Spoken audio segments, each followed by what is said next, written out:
Kaboom! Teach them! Always make sure the message reach them! Live from Kingston, Jamaica, broadcasting around the world. You're watching the Teach Them YouTube show. Intellectual, yet stimulating. Fair, frank, and factual. And now, broadcasting live. We will broadcast live. This is ExtraClass, streaming to the world and beyond.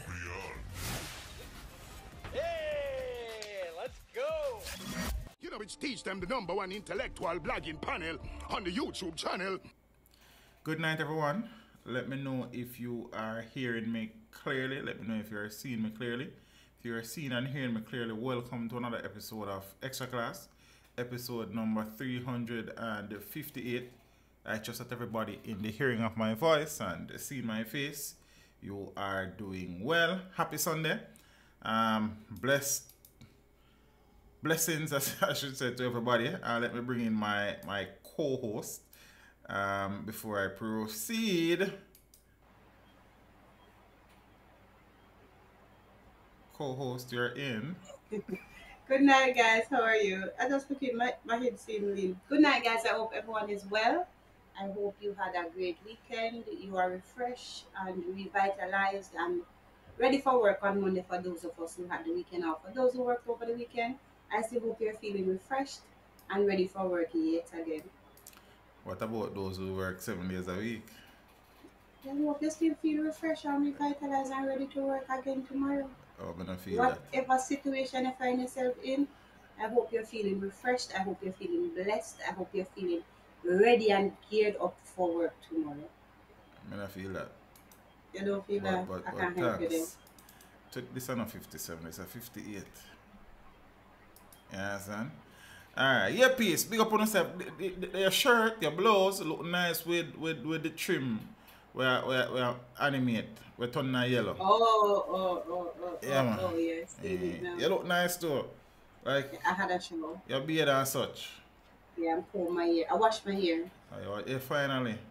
Yeah, and finally. I look like my boot again. True. That's why they look at here. Yeah, wash my hair, combed it, oiled treated it, so you know, ready for work tomorrow. Richie saying tired, watching from Linstead. Reality, big up yourself, you know. Reality, what? As you said that, a whole heap of things are going on recently, not necessarily in Linstead, but every time the police some shootout go on the bypass with the police them and some man and near to the Linstead exit. That way man may exit at Linstead I go, sir. You know, sir? I know that. But big up yourself, you know. I appreciate the support. Big up to all of the people that run on Linstead side. You know what I mean? From when I market to rest a place like. You understand? Because you can't go Linstead and not go market, you know. Jackfruit. Oh, yeah. Jackfruit man running the train line. Big him up here. Senorita Garcia. Blessings on my hardworking teachers here. Boy, I mean, I tell you. Let's drink. Lenny Slap. All of the people in the building. Big up on yourself. And such. I don't know if you're streaming or share your name something yet, but yeah. Peeps, what there? Comfortable about some things, you know, Sunday night. We're not too tired because, you know, work a morning like. But some things go on in the country since we talk. And then some things when I leave from Friday night, we need for start out. Linstead at my place. So you should ask them, Richie. You understand? I be near to Linstead exit me I do the video them and me I see and I don't know what going on that you side. think Richie did say they are Linstead? No, I don't know. I really take. So watch out now, peeps.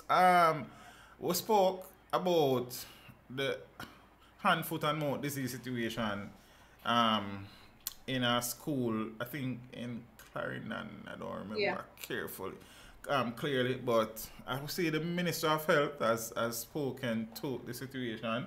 And he is saying them exit society. He said steps being taken to limit spread of hand, foot and mouth disease in schools.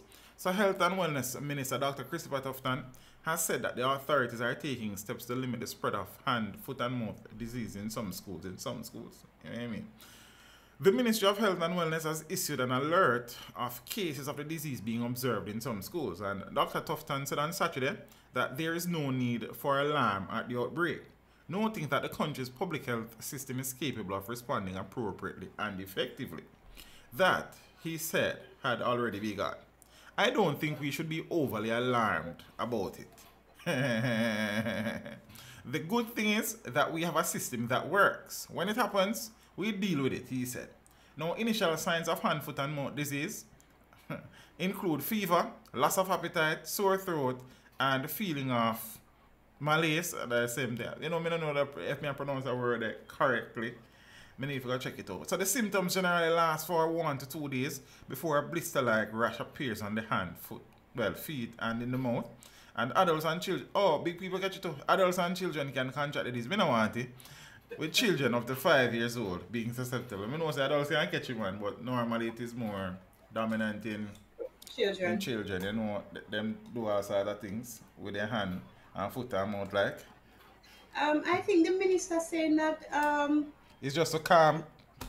Yeah. No? I mean, you can't spread panic at this point. That's one. And two, I think we would have battled with it before. So we should be prepared for it. Oh, that you think? That's my opinion. Okay, alright. My opinion. When I say nothing, I just say for that you think. Yeah, so me, I think we should be prepared. And I mean, it's not widespread like that. It was just in a couple spots. Schools. So we should be able to deal with it. Without it getting out of control. COVID is starting in a couple spots too. That is true. But bear in mind, it was our first battle with COVID.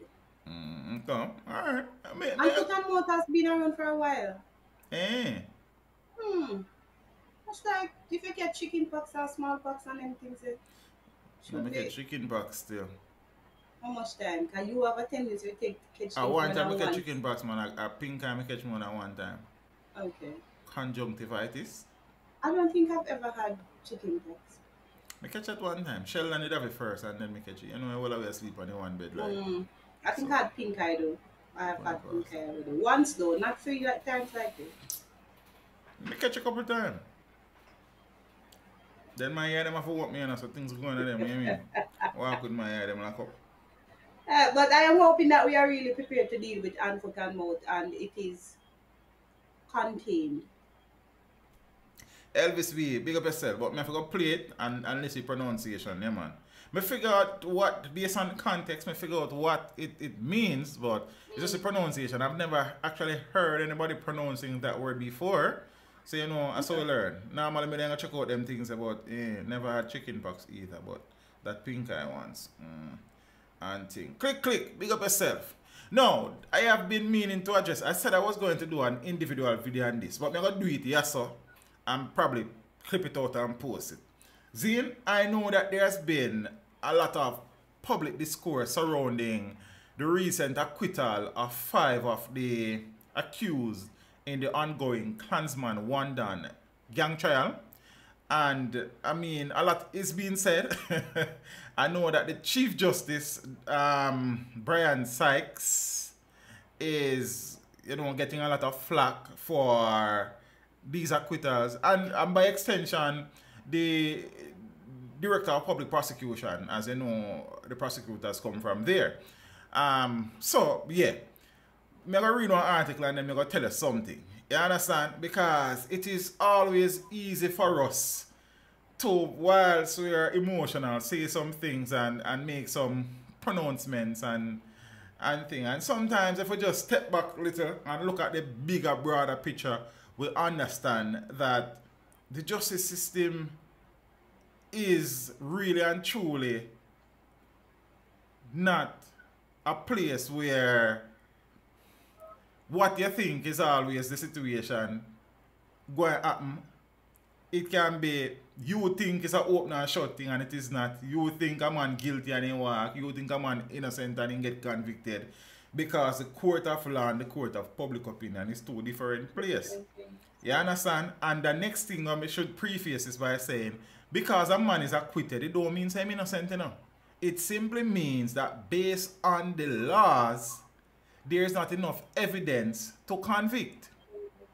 Zine, so now, it is almost, and in my opinion, it is statistically impossible for you to have 31, 32 men being tried same time and all 31, 32 men being convicted. It is, for me, it is just relatively impossible.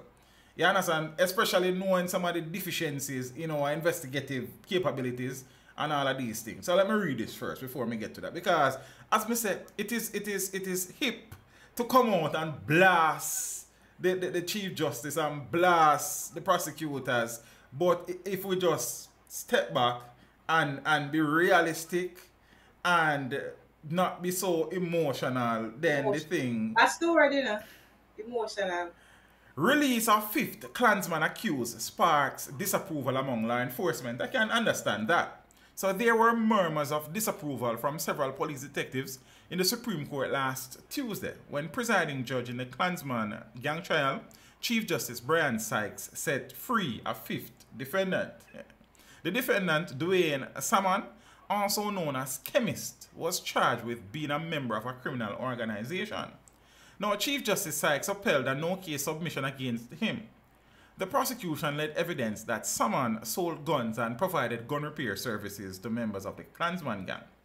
But according to his attorney, Kemar Robinson, Salmon had no case to answer as there was no evidence that he was a gang member. According to Chief Justice Sykes, the evidence presented by the Crown at best indicated that Salmon provided gunsmith services to the gang. He says Salmon could be seen as an independent supplier. Sykes also agreed that there was an absence of evidence that Salmon was loyal to the gang and questioned the availability of evidence that the defendant had any interest in the criminal organization. The Chief Justice said, criminal trial, and I'll read this very slowly. The Chief Justice said, criminal trial is a specific forum where the prosecution must show the accused committed the crime for which he is charged. It is not about whether he is a criminal generally. That is irrelevant. In the meantime, the Chief Justice dismissed an application from the prosecution to amend the indictment, noting that this would cause severe injustice to the defendant. A trial basically had done and you do that. No, I mean, I agree with that neither. Prepare on yourself properly down at DPP side. According to the Chief Justice Sykes, criminal trials are not commissions of inquiry where several criminal accusations are considered. He says someone should be allowed to answer to the specific charges the prosecution has brought against him. The Chief Justice also says a defendant who realizes he is being charged on the wrong indictment has no obligation to say to the court that he should instead be charged with. Now, Justice Sykes then said someone was not guilty on count 2 of the indictment and was free to go once the Crown has no further reason to extend his detention. Now, some of the police personnel who were in the courtroom at the time murmured their disapproval after Chief Justice Sykes' comments, with at least one of them walking out quietly. 4 other accused were freed of charges last Thursday. Well, the Thursday before that. They are Damian Elliston, Roisin Williams, Owen Ormsby, and Rivaldo Hilton. So let me speak now. And this is my 2 cents. 1, again, if you pay attention, have been paying attention to previously the Uchen's Wilson gang trial, quite a number of the accused were acquitted. If you were paying attention to the Kings Valley gang trial, quite a number of the accused were also acquitted. And I say that to say, in my opinion, and this is just me speaking, and just like how everybody has been sharing their views, I am also entitled to share my views. Yeah? So don't get all hot under the collar now and off and puff and blow the little house down. You understand what I say? So, this is a forum that I share my views. So just like you are entitled to your views, I am also entitled to my views. Sounds like you're giving a disclaimer. Not necessarily. But that's because people have this attitude where, only for them opinion matter. Like, it's only what me say. And if you don't say what me say, it don't matter. You understand what I say? Again, the court of law and the court of public opinion are two different courts. Actually, one is a court and one is not. So let's put that out there. So, secondly, the court of law operates within a legal framework. And it is not what your ear say, it is what you can prove. And if you cannot prove it, whether the man guilty or not, if there's no proof, then based on the laws, acquittal is going to be the outcome. Also, not because somebody is acquitted means that they are innocent. Normally means that there is not enough evidence to convict. And again, for me, just as a layman, I think for a trial where you have 30 plus people, it is, again, statistically impossible for all 30 plus to be convicted. It is just very difficult. See? No, and this is it. So many people have been blasting the Chief Justice and the DPP. The DPP's office will take some responsibility for this. The Chief Justice is simply being that. The Chief Justice is the judge. In his view, the prosecution, the Crown, did not do enough in their time speaking to the court and sharing evidence for the Chief Justice to feel that these men had a case to answer, and as such, they were acquitted. Now, this is not the Chief Justice's fault. This now is the fault of the investigators who did the investigation, provided a file, and submitted it to the Office of the Director of Public Prosecution. It is also important that the Office of the Director of Public Prosecution use the information submitted to them to build as strong a case in front of the court as they can. Oftentimes, it is not enough. But we continue to forget that there's a chain. The Office of the Director of Public Prosecution is not an investigative body, it's a prosecutorial body. Right. They prosecute based on information given to them by investigators. They don't go in the field to investigate. And I know there is conversation to the tune that, okay, the prosecutors should liaise with investigators and make sure say everything that them need them get. That is not always a possibility, right? But that's not always a possibility either. See, so and again, I know it is hip and it is hype for us to jump and say things, and many of my vlogger cousins, you understand, are quick because I work where I work, and money we are trying to make. We know so if we say certain things, people are going to jump on it and watch it. I mean, it's just the way how the thing go. You understand? I mark you, yeah, do your thing. But what I'm saying again, you have a responsibility to your viewers and your audience to be, one, objective, to be fair, and to actually the information we are share, you understand the things that you are saying and stop speaking of emotions. That is what most of us are. And I too may get emotional sometimes, but I try not to. Yes, and I am only human. Zane, however, all of that said, again, me say comments where the Chief Justice anxious to let go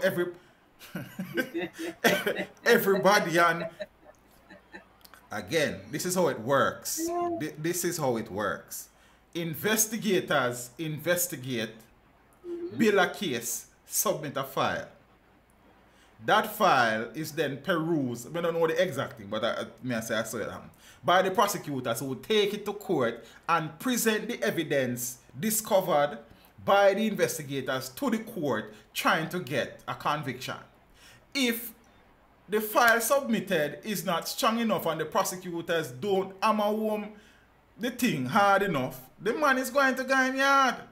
The question though, and you just saying that now, isn't it that when the case is presented to the prosecutor from the investigators, isn't it that the case is perused and you look and say, well, this evidence does not look enough for this person to be convicted?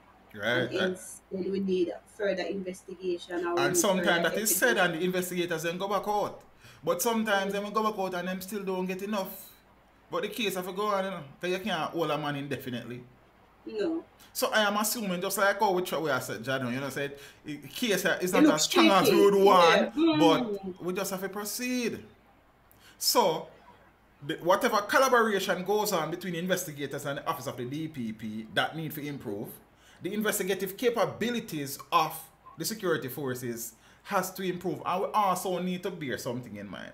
In a gang trial, Zane, we're talking about a gang trial. I don't know that witnesses will be volunteering their services. You understand? So sometimes the witness is available to the prosecution. Sometimes it's not as strong as they would want either, you know. Because as I said, I think nobody going to volunteer themselves to be no witness like that. I don't think you have people like I understand that, oh yes, if 30 of them accused, send the 30 of them go to prison. It don't really work like that. That is not how the law works. You understand? You may not like it, but that is just how it is. And all I am saying is that sometimes we just need to step back a little and breathe and look at the thing for what it is and assess it for what it is. You understand? So people, the chief, oh, money spent on this. Come on. Corrupt. Come on. Look at the thing for what it is. And I now say not possible because all of we are human beings. I'm just saying sometimes the thing is black and white and we are trying to color it. The court is for the prosecution to present a case that the court can't say no to them. Whilst the job of the defense attorney is to put up a defense to say, look here, you know, so we're not so sure about what prosecutor say right now. So, you know, say, and then, you know, the next part of it too. So, everybody is convicted, Scotty Biscuit. Everybody is convicted, you know. Mark, you know, yes, we jump up and celebrate. The justice system is alive and well. Demand them appeal. When you got a court of appeal, it is true now. Then we hear so the justice system, this and the justice, and the judge did that, and the prosecutor did that, and the... I'm not really sure of what we want. Like, we want justice or we want justice how we want justice. Conditional justice. I don't know. And it's a real thing. We have seen cases that have been rushed through the courts and the judges make errors and man got appeal and him gone yard. And we see him one turn around and quarrel with the process and cuss the process.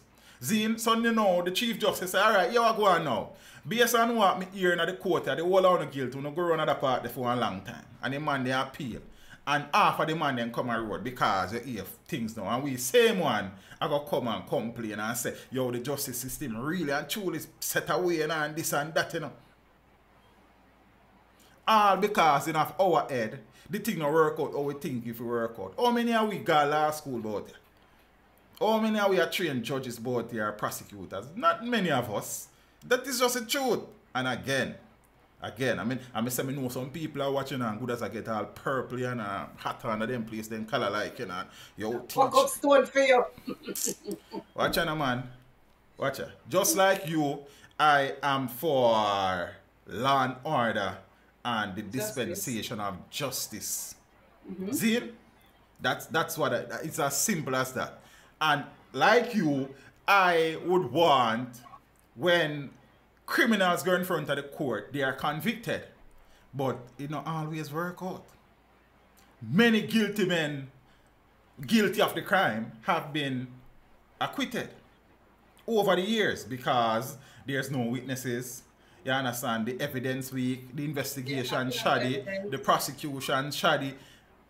Shabby, I just say go. So this is another moment in our time when we need, as a country, as a police force, as an office of the director of public prosecutions, to get with things further and harder.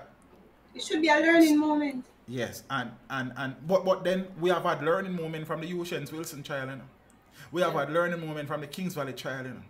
So you're saying we're not learning? We're not learning fast enough, you know, like. You understand? We need extra class. You see? So that is it. And as I'm saying against this, I don't know, Zane, I don't know that in a trial of this magnitude with so many accused that every single one will be convicted. It is, as a matter of fact, I'll go further. I anticipate that a few more may be acquitted. And let's see how it plays out. And when the 4 were released first, I said that in our stream, and I said, I wouldn't be surprised if more are acquitted. And then the 5th one come. You understand me? I said, is it just not because you are acquitted means that you are innocent. It simply means, based on the law, that there is not enough evidence for a conviction. To convict you. Again, we need to look at our investigators and we need to look at our prosecutors. You understand? The judge is simply making judgment based on the evidence submitted. Everybody at the trial is not on the same, not have the same exact charges right across the board. You know? Some man have more charges against them than others. You understand what I say? And again,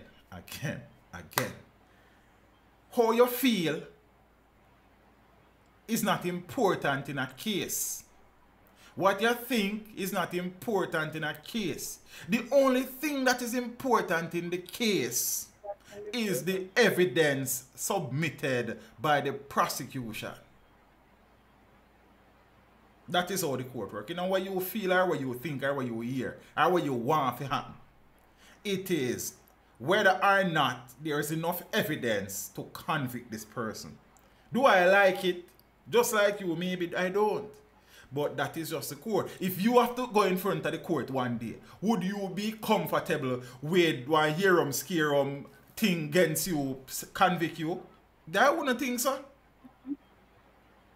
So I would hope the law work for me if it have to work for me.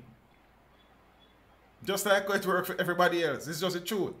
You understand? There's a lot more things I could say about this, but make it stay ahead. You understand? I am just saying, and I'll take this opportunity again, for these men who have been acquitted, you see? I wouldn't go as far to say give your life to the Lord, you know. But what I would say is that this is an opportunity for you, if you have been involved in anything that is against the laws of the land. The cease and desist. And to make a change in your life. You understand? That's all I have to say, you know. If you know that you have been less than a law-abiding, well-thinking Jamaican citizen, you now have an opportunity to be a productive member of the society. Because we have had many instances where men who we, in our look-ups, instinctive thinking, know so them not really innocent like, get acquitted, and by tomorrow you say police at them again. You understand what I say?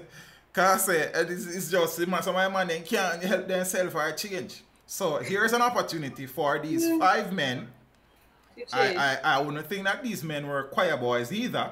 But here's an opportunity for you guys, if you are so listening, for you to make good of yourself and of your life. You understand? It's not too late. Teach them as spoken. So, for the people who don't agree, that is fine. With what I've said, that's totally fine. You understand? I totally get that. You won't always agree with me. I definitely won't always agree with you, for sure. Because, for one, I think for myself, no vlog on a thing for me. You understand? Nobody on social media not thing for me. My favorite artist nothing for me. You understand? I think with my own big head. My thoughts may not be right in your views, but they are my thoughts. And only my thoughts. I am open to listening and to reason. I am open to opinions and viewpoints, but my thoughts are cultivated in my head. People don't cultivate them for me. I fertilize it and water it. I feel me thoughts them. And that is what many of us we are falling into that trap. You understand? Or anything with Valaga saying, brother. A gospel according to John, you know. Matthew, Mark, and Luke, you know. You understand? And nothing can't no.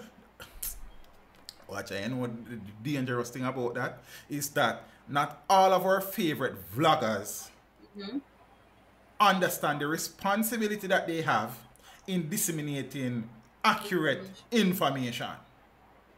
But from my favorite vlogger, Sister Toots, me I take it to the bank, you know. Cause I can't run, you know. And I always tell people, you know, when you come here on a Friday night or a Sunday night or a Saturday, when Scotty say a Saturday, the things I say, it is not on you to take it as gospel. I am sharing the information that exists, and in between I share my views and my opinion. It is for you to listen and to pick sense out of nonsense. I am not the repository of all knowledge. I am not that. Like you, I am watching the thing, I am looking at the system, I am learning, I am discerning as well. You understand? I can't come to tell you that I am the holder of all knowledge that exists. I can't tell you that an accusation is fact or it's false. I can't tell you that because them said that M and the own is a thief something a true and a Soyogani has not been placed in. I can't tell you that. What?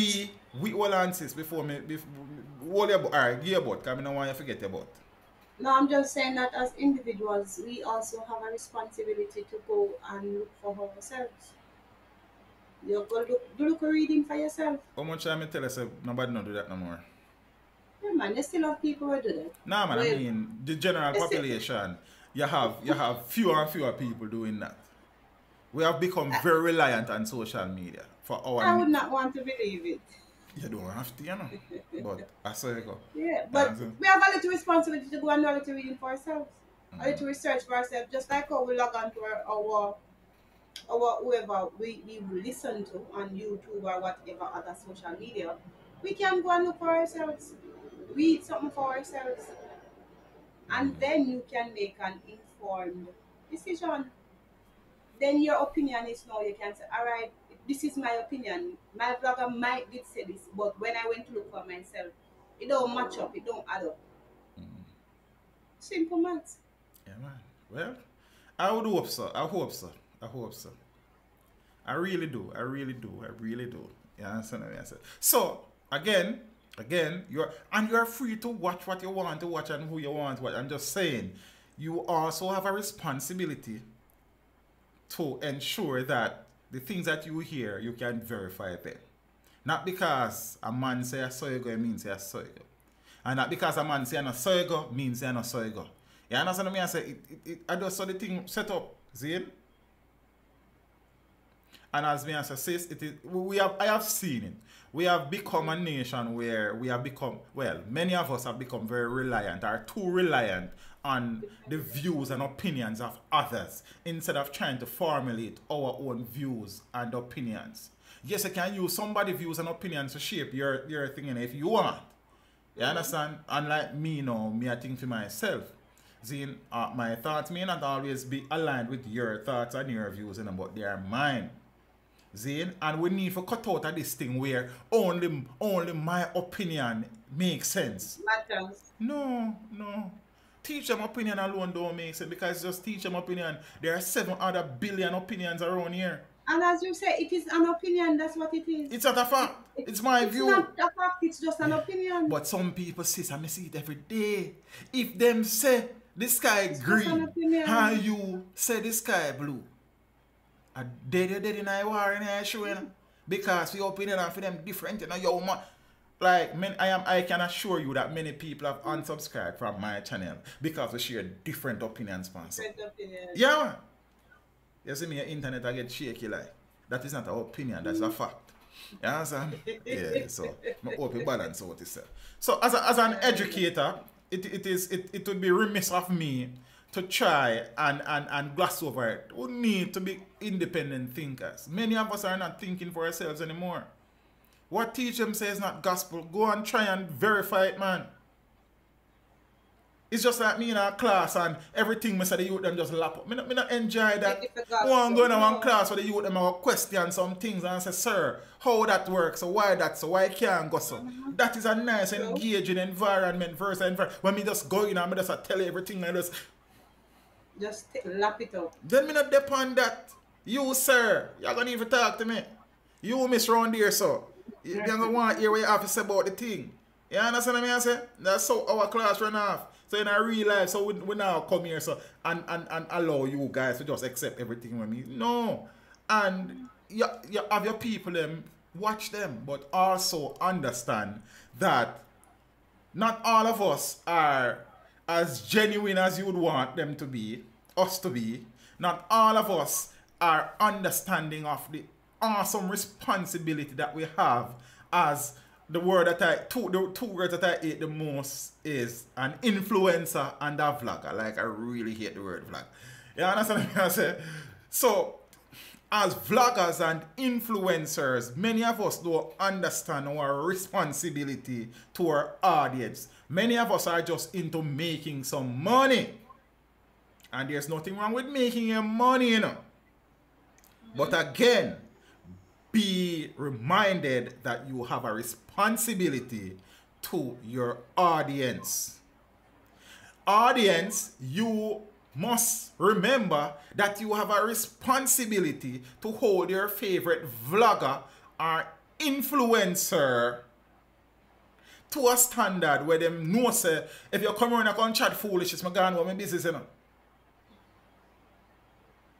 Whether I teach them or not, feel free to go.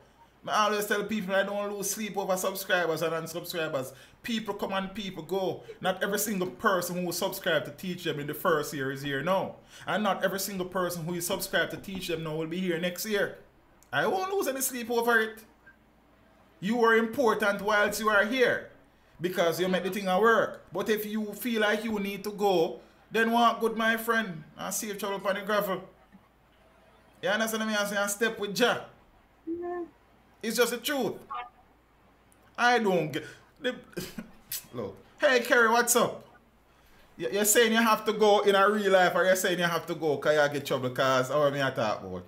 Which one it is? And so we're there. Everybody in the building, big up on yourself. We just take some time out. The teacher and me, we have to teach. You understand? You know, the beat and teach part of the thing. Because something you have to just make some people know, man. We need for all the people them who will consume them content. Make them know, say, look here, man. You have a responsibility, man. You see me, I say, whether teach them or whomever, man. I'm tired of that foolishness.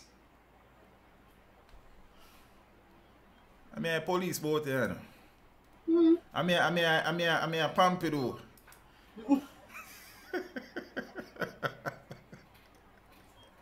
Justice be a defend. You know what I mean? No, that part of the thing. You understand what I'm saying? It's some loophole and you have to plug it like. Yeah. that part there. So it's pep time. Just stop by for okay, Kerry. Alright, do what you gotta do, man.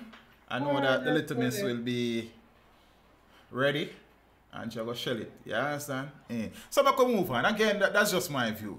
The investigators, the Office of the Director of Public Prosecutions, they need to get them things together. You understand what I say?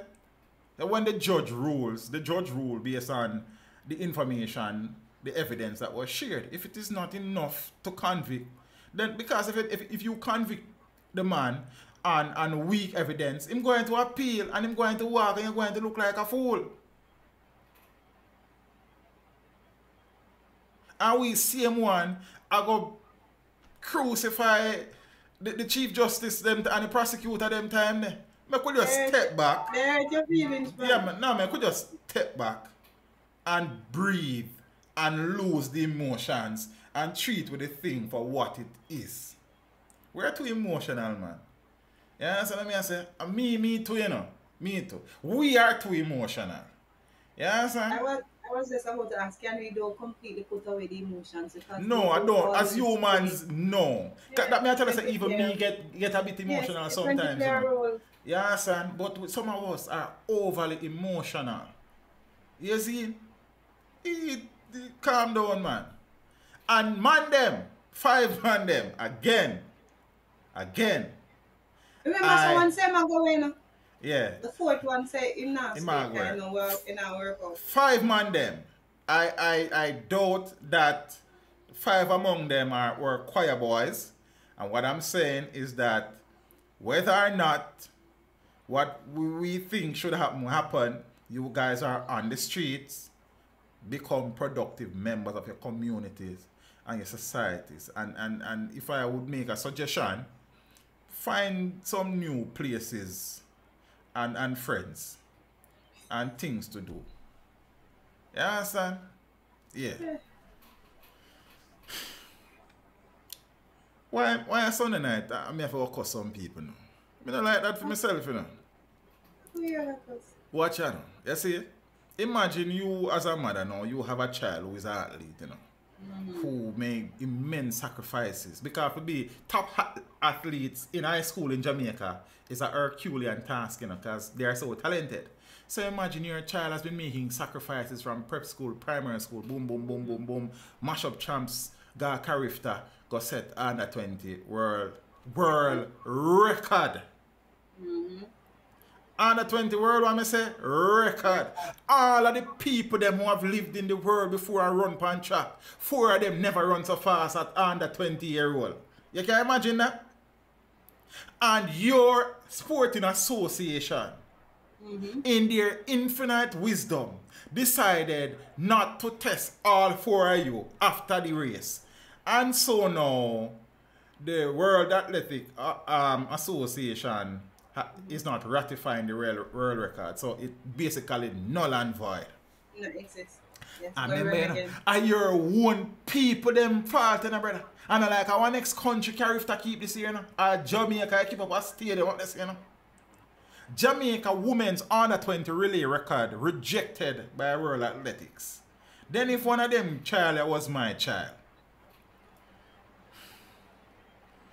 you know what? Jamaica's under 20 girls 4x100 world record clocked at the Carifta Games in April will not be ratified by the track and field governing body World Athletics. So, the observer at them publishes understands that the 42.58 clocking has been rejected because all 4 members of the quartet of Serena Cole, Tina Clayton, Brianna Liston, and Tia Clayton were not drug tested at the completion of the race. The Jamaica Anti-Doping Commission was responsible for anti-doping measures at April's Carifta Games, which was held at the we said that already. Now, the under 20 world, well, under the World Athletics rules, a relay world record can only be ratified if all 4 members of a team are drug tested. It means that the mark of 43.27 set by Jamaica at the World Athletics Under 20 Championship in Nairobi, and we have a world record, you know, before, but it is, you know, imagine the world record before was 43.27. And you know lower it to 42.58. And it won't be ratified. Because Jadko dropped the ball. But why didn't they test? I have no idea. They haven't come out to say anything as yet? I not even want to hear nothing from them, so I'm not even sure.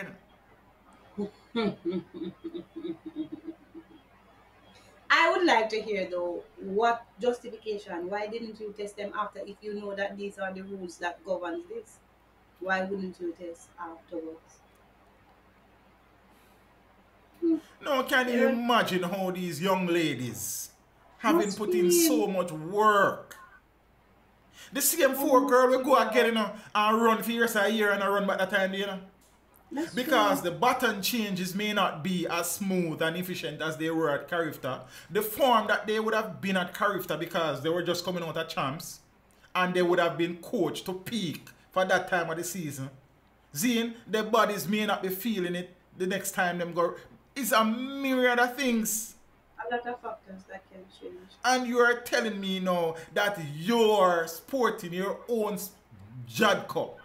Jamaica Anti-Doping Agency. I think I saw their name. I don't even want to call them wrong, you know. Jamaica Anti-Doping Commission. Yeah. Zine? The board should do the honorable thing and resign. It is that serious. Scotty, look, I cannot understand how serious it is, you know. The 4 young ladies would have made considerable sacrifices, personal and otherwise, for their country, to be let down by their own country. as I say, I would love for Jadko to come out and say something. Let us hear what you have to say. They should Because just if volunteer their resignation. We shouldn't have you a know call they for. won't. You know they won't. How do you know? Explain this thing to these young ladies. I mean, 3 of the girls have said that. Here we go on. Right now, we don't happy about it, you know. But when we go world champs, under 20, we're going to mash it up back. But it must happen. Because the conditions may not be favorable. The form of the girls may not be what it was at. Scott is a world record. It means that the fastest time in the world 4 under 20 girls has ever run. Right. Why we are tell her? Jamaica, we have worse one worse than him around here. Like, yo, I cannot understand. You know the rules. If it's a relay, especially a record, all 4 must be tested. Me know that I'm in a part of Jadko. I am not the quickest person around here neither. You understand? And you are aware of it. And I am aware of that. Jaja, so I hope that Serena, Tia, and Tina, and Brianna will find the form that they showed during Champs and Carifta and even run faster than the 42.58. Where them run at that part, there were mad people them from the Jadco. I mean, the one who are individual video about that sitting here now. I could still do it, you know, because I just feel for cuss some people say me, you know. We feel the better, man. Like the internet, feel the better too. Leave the internet alone. What? You know, say, one next thing, so I can move on, you see. So, many Jamaicans are not willing to provide information to the police. Okay. Because we have the view that, you know what I mean, police, they pass on criminal payroll. And it's true, some of them is that. You know, sometimes you go report something like police station and by the time you reach your yard, man come kill you because police call them gunman friend and tell them so you just come call their name up here like and all of these things and something. It happen, man, it does happen. See? It's in the Oceans Wilson trial, that gang trial, there was a police officer who was a part of it, and it was brought out in court that as people come give statements, report against members of the gang, him call and tell, say, who said what? Teach them come say, you're robbing yesterday and already. Okay. So you know it's possible to teach them good as living last year, so you know what I mean? It happens, you know. But that said, a survey was done and based on the survey it was concluded that most, these are not my words, you know, and this is not my opinion, may I read something. Most Jamaicans are still willing to partner with cops despite trust deficit. So while only 1 in 3 Jamaicans remains trusting of the police, the majority of citizens have indicated that they are willing to work with cops to reduce crime. The latest findings of the Latin American Public Opinion Project have revealed. Now, results from the 2021 survey shows that 33% of Jamaicans trust the Jamaica Constabulary Force. Yeah, 33. That's probably higher than what me think too, you know. Yeah, really? So, yeah. Sis, people not trust the police. I mean, 33 sound low? Nah, man. Yeah, it is low. It is very low. But I'm saying, I think it's higher than what me think you would end there. Yeah, man. And people, I would have think it would be a little higher. I mean... No, sir, I think you're lower. I think never thank God for 33 based on the situation, man. I tell you, like, people just not trust the police. That's sad. You understand? So, it is sad, but the truth is that the police would have brought that on themselves down the years. You understand what I say? Mm-hmm. And mark you, it is the few bad apples, but I just saw them things go. You see me I say? As in, it has been a few police officers, who would have made the trust eroded down the years. Mm-hmm. But it's just a general thing. People don't trust police. And put it this way, you have some communities where you are socialized not to trust the police. It's a thing. Like you're born, you hear police at this and it happens. All right, so make we continue. Furthermore, people who reside in Kingston are much more distrusting of the police and unwilling to work with them when compared to residents of other parishes. I can tell you why. See, I mean, Brighton, like, you know, but make kind of sensible look a bit like you have most of the inner city communities in the Kingston St. Andrew area. And history is replete with instances where people have felt aggrieved by police excesses and extrajudicial killings and all of them things. You understand what I'm saying? So I guess that is the reason for that. Since 2006, when Jamaica began participating in the study, police trust has remained below 50%. Oh. With the lowest being 20. I would think it was in that region. It is. No, I mean, I tell you the truth. Like 33 surprised me. Like, people not trust the police, Scott, if I tell you. You know more people when I trust the police than people trust the police. Think about it. No, sir. Yeah? Most of the people that you know trust the police? Yeah. You trust the police? To an extent. Ask me if me trust the police. I'm not asking you. What do you mean? So me... That's Alright, you trust the police? To an extent. Very thin extent. Really? Yes. I do believe, though, that there are more good police officers than bad police officers. I've said that many times. But sometimes I don't know which one is which. Fair enough. Yeah, man. And for me, I would think also in my encounter also. Right, and that is it. In my encounter, I have had very pleasant experiences. I have not had a bad experience with a police officer. Really? No, sir. What you mean? That brother there? Yeah. It wasn't a bad experience. Him claim I'm doing job. Okay. It wasn't a bad Fair experience. enough. You know, I'm job I'm really proud of you. Yes. That What is you mean you're really proud of me? him just did that doing job. No, what you mean you're really proud of me? Sometimes you're really just... Me surprise you? White. Sometimes. Sometimes. You know, he was doing his job in a theme way. You understand? I mean, him probably exuberant, but yeah, a little bit excessive. Yeah, he was probably a little bit over exuberant, but he was just doing his job, man. You can't hold that against him. You understand? Okay, probably I would have done the same thing too if it was the other way around. You understand? I work. And I understand that, you know. But there's a human side to policing. You have to, you know what I mean? Remember that aspect as well. It can't be just brute force and... When presented with evidence, look. Right. Look. Because that was my thing with that. That's why I say, you know, I agree with you that yes, he was doing his job. But I think that if you just need to look. And listen to, right. That. He never... What else me I say? Yeah, you know what I think. He was a little bit overzealous. Yeah. Yes, teach them. I know me not have a bad experience with the police. We don't have a bad thing to say about them. Me either, bro. In reality, the situation that Scott is alluding to, I mean, that one officer was a little bit overzealous. But in truth is that, me not hold against him. Yeah, I'm job him did that. Him just did that do it in a way where probably he could do a little bit different. So, that's what I used to wait though, because as I said, my encounter with them, or my encounters with them, would have led me to believe that the mistrust was not so great.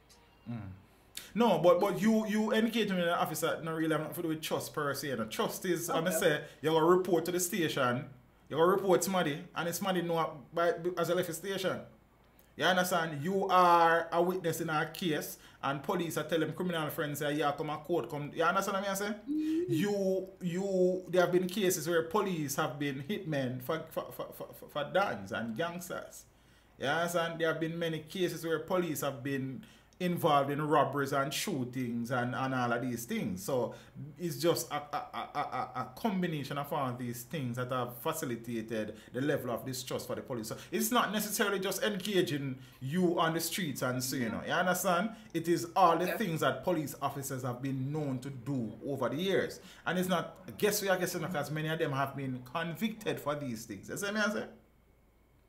So it is more than that. But for me personally, I have never had a bad experience with a police officer. Except, I don't think it was a bad experience. I say him just did a do for him job in a one way where him just probably did a little bit exuberant. That's it. You see me? Yeah, man. No mug, no broke, no coffee, no that shit. Because there are certain factions in this, if I see that. I trust them. Yeah, so I could continue. So, it has never been above 50. And the lowest is 20. So the 33 high compared to 20. The year of the deadly operation in West Kingston triggered by a United States extradition request for Christopher Dodosco. So that was when it was at its lowest. Okay. And the results indicate that lack of trust in the police and their programming can prevent citizens from cooperating with law enforcement. I mean, we couldn't tell them that. This could cause a vicious cycle in which citizens and police are hesitant to interact due to a lack of trust, leading to further deterioration of relationships between police and local communities. Read a section of the report, which was launched on Wednesday. Now, while only 1 in 3 Jamaicans remain trusting of the police, we said that already? Yeah, so why am I PS is 2 times? Has it been extra long, right? Yeah, I like when PS some part of time. And things. So it something. Let me say we can take out some more things out of this. So the survey reasoned that this could also be, this could also be related to the slow movement on major reforms within the JCF and the high crime rates across the country. Of note, 50% of Jamaicans in the study identified security as the most serious problem facing the country. It is. And corruption. Then go on in on. See? The Latin American project urged policymakers to pay attention to the particular issues surrounding the relationship between citizens and law enforcement in Kingston as they seek to craft programs to boost trust. Now, in presenting the findings, former director of the Institute of Criminal Justice and Security at the University of the West Indies, Professor Anthony Harriott, noted that Jamaicans were more trusting of the police in their community compared to that at the national level. Okay, cool. I mean, you see them, you interact with them. That makes sense. Yeah, that makes a lot of sense. Some 43% of respondents gave a score of 5 to 7 on a 1 to 7 scale. Okay, 5 to 7 on a 1 to 7 scale, with 7 being the highest value. That's not bad. On the community measure, compared to 33% when taking a national outlook. Oh, so that's how the 33 come out. Okay. As you would expect, as it gets closer to their experience at the community level, that is what we were saying. Our own interactions, says Scotty Biscuit, has been a positive one. You understand? And the study also found that there's a desire for a stronger police-community relations, with 55% of Jamaicans expressing a willingness to work with the police to help reduce crime. 55%, that's not bad. Yeah, could then be 75. 75 would be good in a few years. I would take that. Yeah, man. Meanwhile, Harriott said the Jamaica Defence Force has become an important actor in day-to-day crime fighting. Members of the JDF have been deployed in police military operations under zones of special operations and intermittent states of emergency. Trust in the JDF has traditionally been high. It took a dip on this last cycle, and Jamaicans wouldn't be surprised because of the increased enlistment of the JDF. More soldiers are on the streets, and quite a few incidents of abuse of power were reported in the news media, and so the entire population is aware, he explained.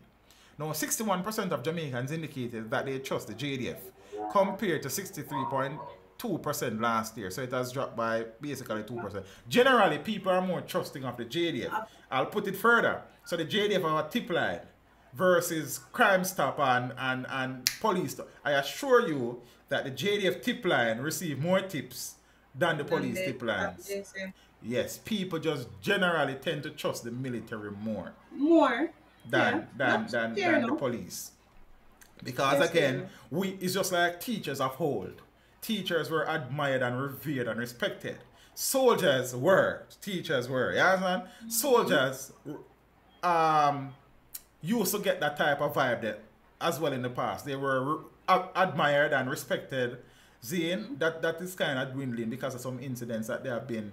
I mean, so the recruitment, I think, has become a little bit more open. There are far more younger people being admitted and the world changes with the generations as they go along and stuff. So some of the confidence in the military has eroded. And as I tell you, if I wasn't that educator, I would have been a soldier. But God knows what I do to you. I'm not make no mistake, you know, because I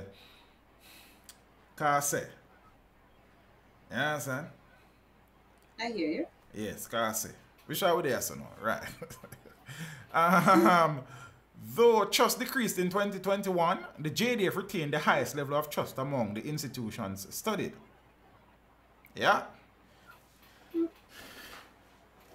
JCF is not the problem in crime fighting. The laws governing the crime fighting is the major issue. But they are an issue though, bro. Just not the major one. You said they are not a problem. I mean, I agree with that. I really don't. Are they the only problem? No. There are many, many different factors. Are they the major problem? Sometimes they are. Yeah, man. Yeah. Corruption is really an assist. I'm really glad what you say. The man said they are not the problem. Oh, no. I mean, they would have to be a part of it. They have to be a part of it. But not the major part, in my opinion. They're a big part. They are a part. Big. But not the major part. You know how to keep it. See, I like that. You are independent of thought. I like that. I like that. I have trained you well. You know, things can be done. They can do. They need look shaping up to. Shape down and sand down. But not the major. Them is a big part tonight. You understand? Now for them go look for them girl in a vehicle when you can't respond to crime. Now for them call them criminal friend and tell them things. That's another thing too. How can you have a police station and the service vehicles are done? Or you're called to say someone no service vehicle. They can't respond because no service vehicle. Enough time man then gonna run away and look for them, but it's true. But sometimes there are just no functioning service vehicle there too. And but the next thing to see some of them police and take care of the vehicle them now there. And you ever see some of the vehicle them look like a taxi. I tell you like taxi them nowadays. No man, so a taxi there road man. We have one taxi will look like a taxi. You see what I say so? No man. Bank fraud accused denied bail. Philip Lindsay, the corporate era man who was allegedly found in possession of 29 debit and credit card, he was a bank to himself, as well as other banking paraphernalia, was denied bail in the Kingston and St. Andrew Parish Court. I mean, no. But 20... The man is a working bank. Oh God, like, I tell you the devil is out there, you know. Teacher, I was showing you my police name for the other night. Yeah, DNJ, why, I mean, I stream? I never see. But big up your police name. Police name, big up yourself. You understand? Scotty, me like, oh, that face looking tonight. Then I say, look at what I night, Marriott, then that's what different about it. Big up yourself. Teach, when I was in Jamaica, I know police use olive car running taxi in the night. It was police car running taxi. That's a lie. I refuse to believe you tell the big man say I tell lie, and the man just tell us your face, he love how your face look tonight. Yes, and I love that you love how my face is looking tonight. But I refuse to believe that with every essence of my being. I refuse to believe that statement there. I can't believe it, sir. He might say a real thing. It's a while somebody look like a fall comb. No, while you say yes, he go check him girl around and one look spot around there, so I can't see through that. Would that be government vehicle in taxi? Who going there? Come in and man take is that. providing a service. A safe taxi that, you know? Me not take it. You want a safer taxi than that? I will walk. But yeah, some of the service vehicles look correct for true. That's true. Them look like some of them are in a good condition, man. And mark police car use a robot. Because some of them are marked for train and Scotty. You Yeah, man, I know that. you pass no vehicle at the time, a police vehicle, and no say police vehicle, yeah. Yes. Yeah, that's that. So, as I know for send operations unmarked. Right, unmarked, right. Yeah, man. So I know Tuesday that. night. But nobody now use their own. Hold on, system. Tuesday night, see you alien you in a chat. Said teach you. Oh, probably miss it, bro. Sorry about that. I mean, in our premiere, okay. Some station don't even have vehicle for them to use, and there's a police saying that Silver D said Paula need a beat it. Beat her Silver D. Oh, it's invested at both. Yeah, invest. No, yeah, but it's true because I know of instances where the call is made and they say they don't have the service vehicle to respond. You can imagine that? And I think maybe they say because of the nature of the call, maybe they might be saying, you know, it's not urgent, so they don't need to respond. But I mean, I would like to call, and that's what I hear. That will hurt my feelings. True. Yeah. Ah boy, teach. I remember one Mark instance. police car live near where I live. Marriott said, man, he said no police for the car. You can't tell nobody. Marriott, let me ask you ever take a car yet? Answer that. That's more your answer. If you ever take it. Police car at the bar. Yeah, I have seen it. I've passed it there, but maybe just stop up community policing. You gonna link Ray and his nephew. And community policing, you know. Yeah, but understand what you say still. No. Another rowing gangry is community policing. Mark police car, I drop people home, man. Right, nation, big up yourself, youth. Oh, God. So, back we use that, back we finish that story. Because I say, uno want to drive out the whole rest of the street in a police car. You understand? First thing, I'm not going on a police car like that. You see me? Auntie. I actually thought it was driver I was getting because him asked if he fear.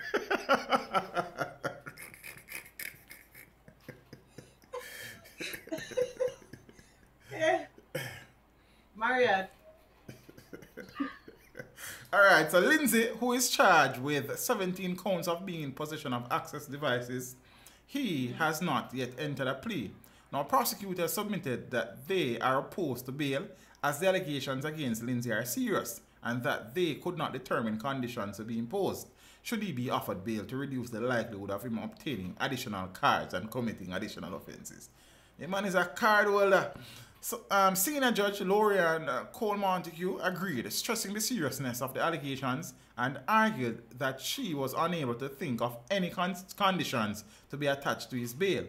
I have tried my best over the years, recognizing that liberty of the subject is a supreme right to be as creative as I possibly can be judicially, but I don't think any court, for example, could say to a defendant not to have any transactions the judge shared.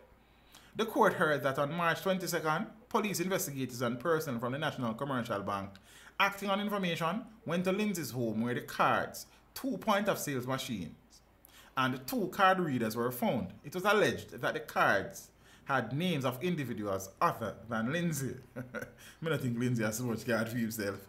It was shared with the court that when Lindsay was cautioned for the offences, he said, "It's a thing, me did a try, me boss."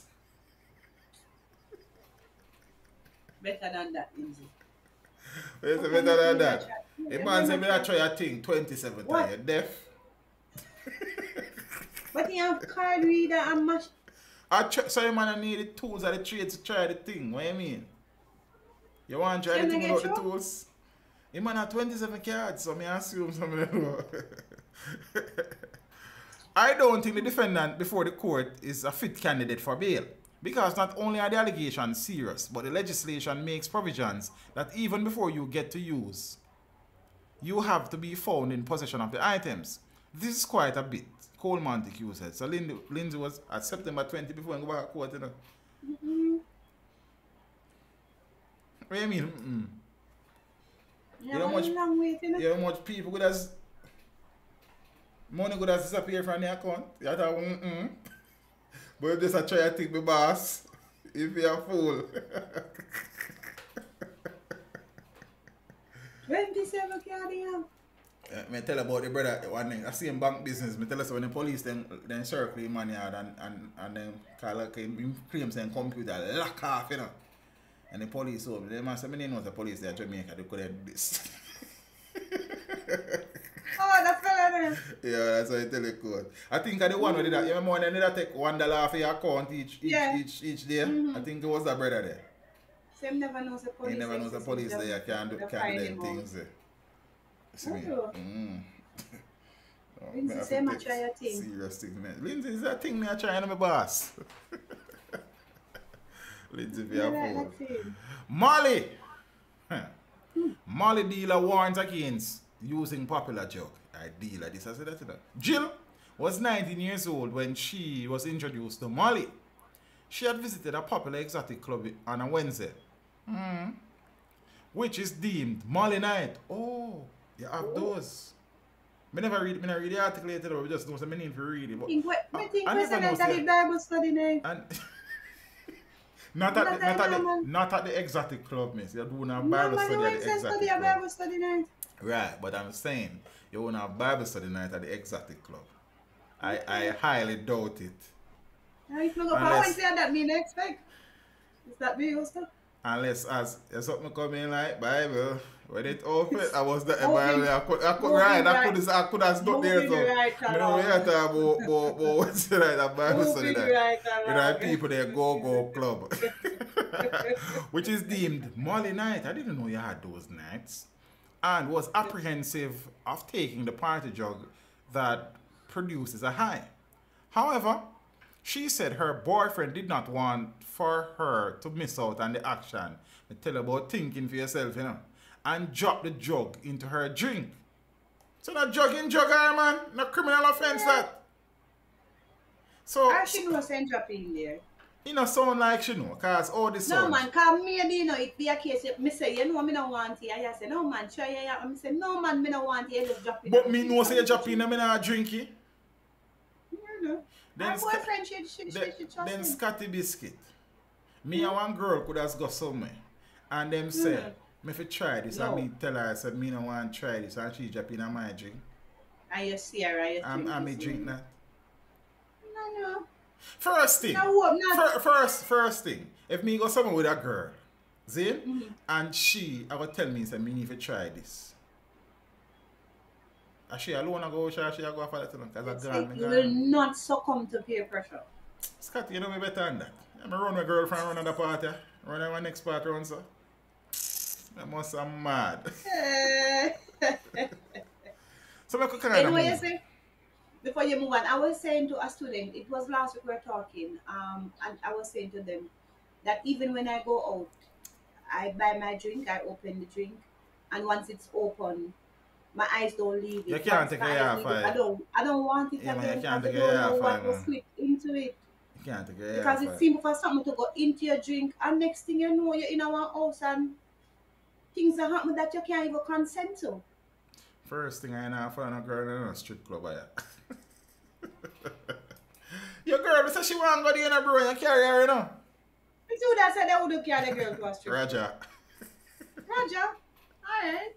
But I love your internet behavior, you know, sis.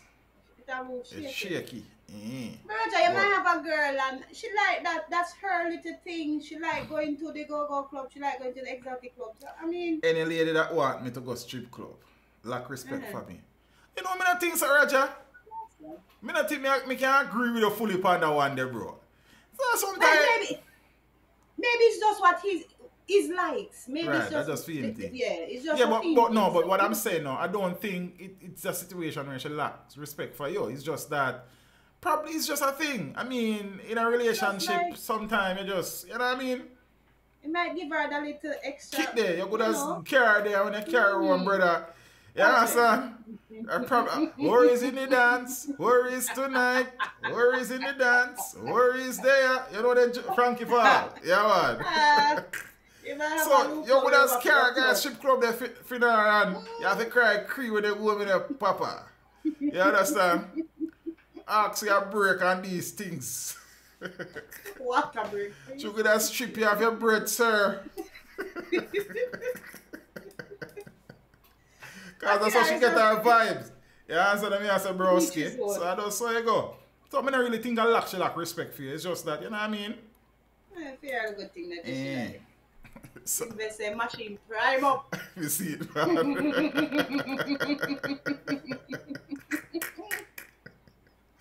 Beloved by a stripper and prostitute. Well, I don't know what prostitute part still in the oral. You take it too far in our road, boy. Alright, I'm going to send you your bed tonight. As Teddy Brook Shot says, you're gone too far in our road, boy. Yeah, so she be learn a few moves. I have never been to a strip club. So, I know me I'm going on. Alright, Roger. You win the answer. Me lose. Roger, you win and me lose. Yeah. So, every relationship is different. Some people are turned on by different things. Not my place to judge. I have an open mind. Knowing life. No, what you do? The first me I say I want to stream in the bro. I know you normally comment under the video there, but the first me I say I stream. Give thanks, bro. You know, I appreciate the support. Yeah, man, I true that too, Nana. You see me, I say, but me understand what Finara says still. Finara not going to strip club. The man said no to strip club. Strip so that. he has never been to one and it's too late now to go. I want you know me don't care, Roger. I want your birthday, you would. Let me know when you're extra. It's on me. I got you, my brother. You understand? Big woman thing. Roger, me I care the time now. Okay. Roger, I'm a friend, you know. Alright. You understand? But I no pressure me, I pressure you now. If you don't want to go, you don't have to go, you know. But, you understand? It would be my treat here for your earth strap. I have all the things in the world. Me da trouble Roger, yeah, sir. Go away alone, Roger. It's the same thing about peer pressure. It's easy, Roger, to be easy. It's not peer pressure, it's just my friend, you understand? I mean, every man should experience that one time, why not? Why? You understand? What, going to a strip club? Mm-hmm. Yeah, man, go experience what happened.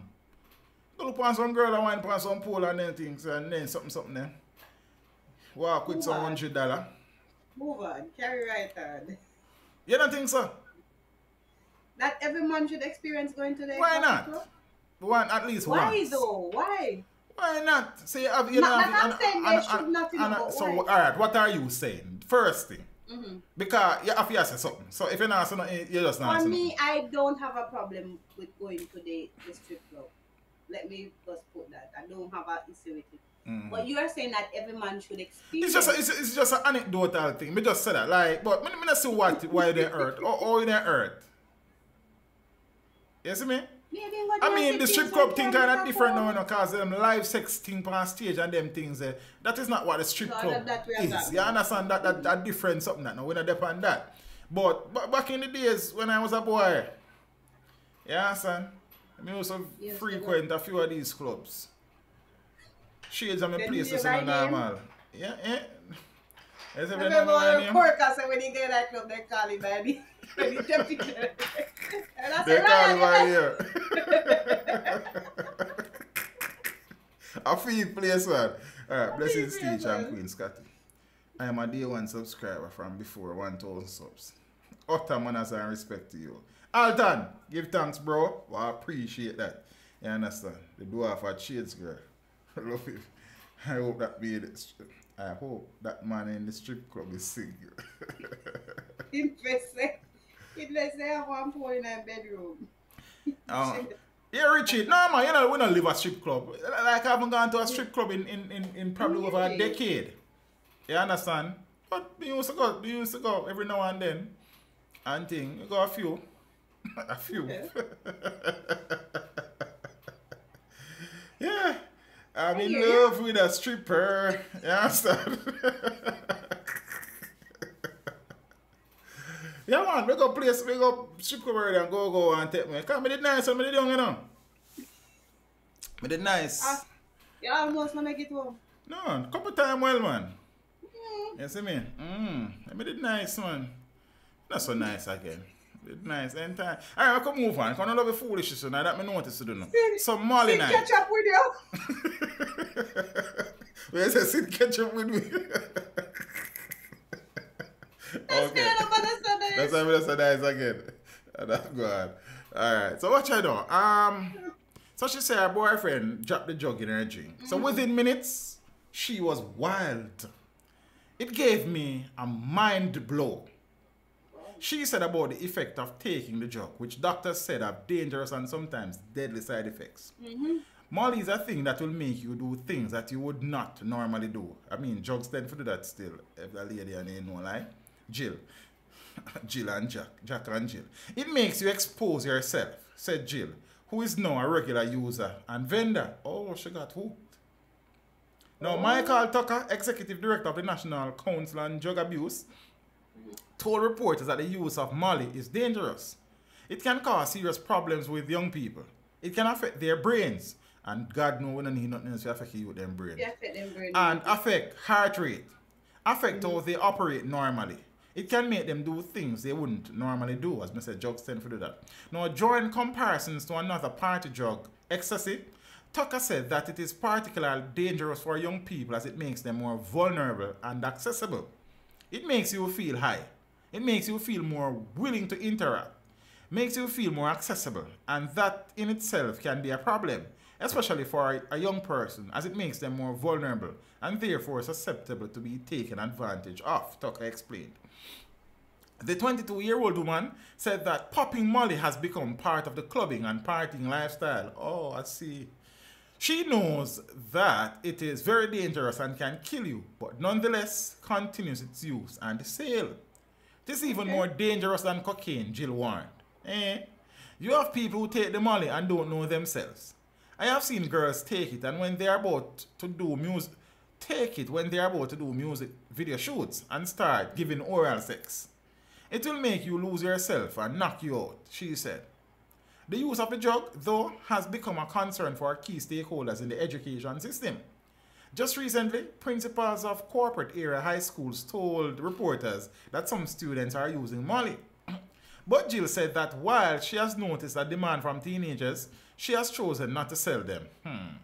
Opting instead to sell to people 21 years and older, I'm sure, Jill. I am sure, Jill. Cause me is Bill of the Silly Billy version.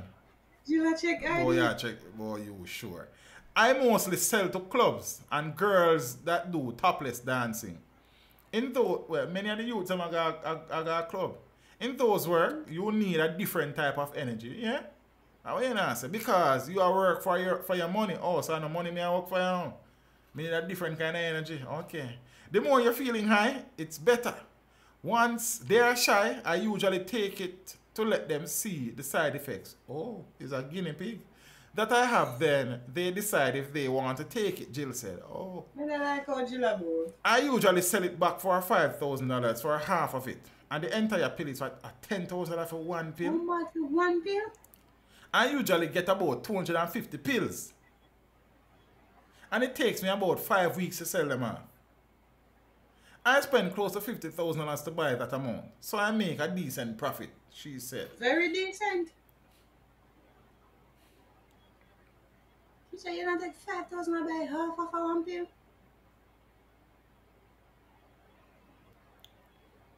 Not Molly. A pill that better go save my life. That's crazy. Now, we are continuing with the Molly thing, you know, we're not done. Jamaican partygoers really don't need any more push to work out. A true Richie, I agree. And people can't buy food. Molly? And Molly for the dolly. Scotty freeze up our internet. Alright, I guess she'll call back when she... Oh, she'll call back when she sort out. Oh, she'll call back, yeah.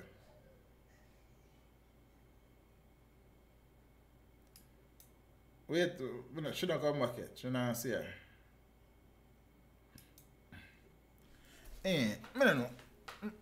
I have lost Scotty, so hopefully.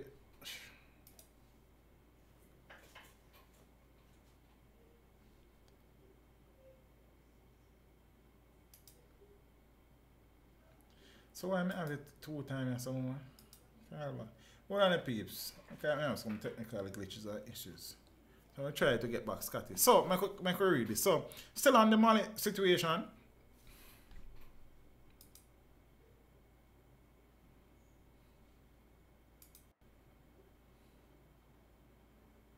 Talk, Baba boy. Yo, you're on here, you know? I said chop out.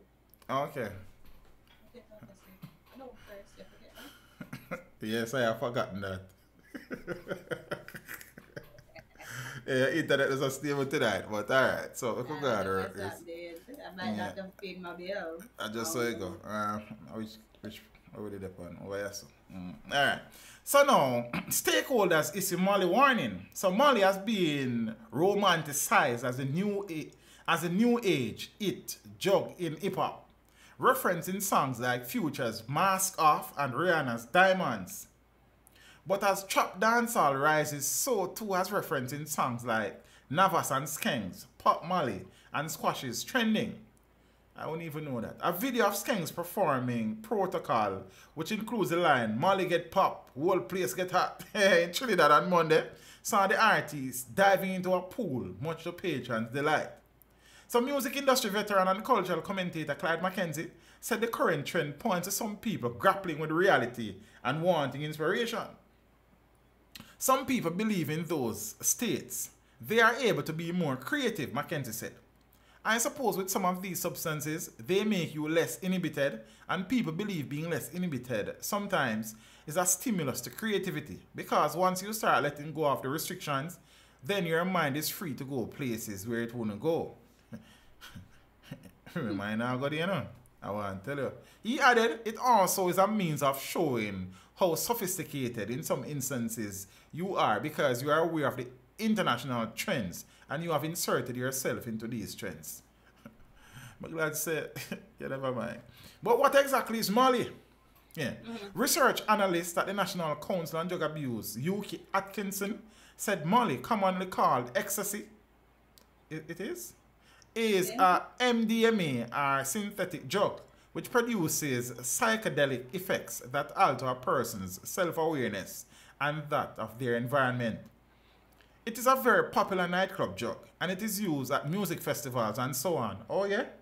Atkins said that it's a Schedule 1 illegal substance, which basically means it has no medical benefit and has a high potential for abuse.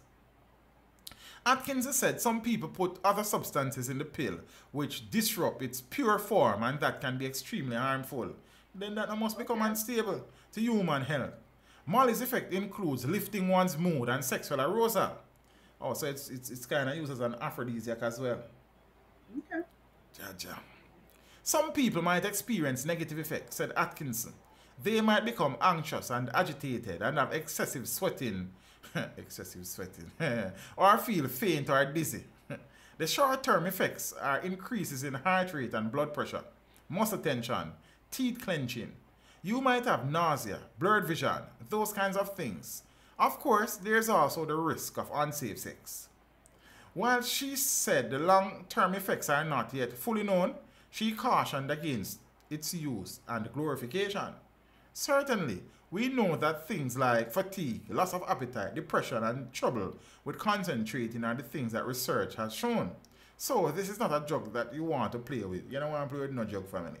This is not a drug that you want to become addicted to. Children are listening to these songs, and it is clearly influencing their curiosity. Curiosity kills the cat. But, I mean, we have long said the music don't influence the youths, so... I mean, that has been the theme song for a long time. Oh. I was stuck in traffic on my way home from work a few days ago, and there goes a woman running naked in the rain. It was Mali. Anyone who promotes Mali is no different than a murderer, rapist, and full-blown drug addict. It is made with heroin, MDMA, cocaine, and many other unknown synthetics. Invest, bless up yourself, heading on patrol. West not cooling. I saw you highlighted one of our gun recovery this past week. Stay safe. Big up yourself, you know, invest. Give thanks, bro. We always appreciate the service. You understand? You know, I think go see each other up on the gravel, you know, and continue to do the good works. You see me? We appreciate the one. You see me, I say, bro? Yeah, man. Good night, invest. Be safe. They're gonna legalize it in Canada next year. Damian Lee. Yeah. What do you mean? What? I am going. Sure, I'm not even. Take out oral tonight. I can't say. We just see it and laugh. Ah, boy. Uprise, blessings. Blame this new movement called liberalism. Telling children and people it's your right to be immoral, my opinion. Teacher government looking to legalize it here to help curb the overdose. Oh, so if it's legal, then anybody can get it. So I guess the demand wouldn't be right. The curiosity. One part I cannot do. Any other way, yeah, but I guess they might hope it got away there. Bombard, sir. Because I get the pain of legalize it so it's not so what would you say now? Enticing because it's out there now. And you kill the market. Right. You kind of pull the mystery from off of it. You understand? Travis has said one part of Canada decriminalization, small amount of drugs in Vancouver. Okay. Should I respect your guidance in this echo teaching? So it's serious in the province of BC, British Columbia. All in one province. Well, let's see how that plays out. Small amounts of people are not. Yeah, just like decriminalization of a couple of ounces of ganja in Jamaica. Interesting. How much weed legal? I think 2 to 3 ounces. I don't remember for the department. I don't want to give no wrong information. That is misinformation from Damien. Really, Moonlight, but I see other people are corroborate. Hold on there. Let me fix it and look at tomb for somebody.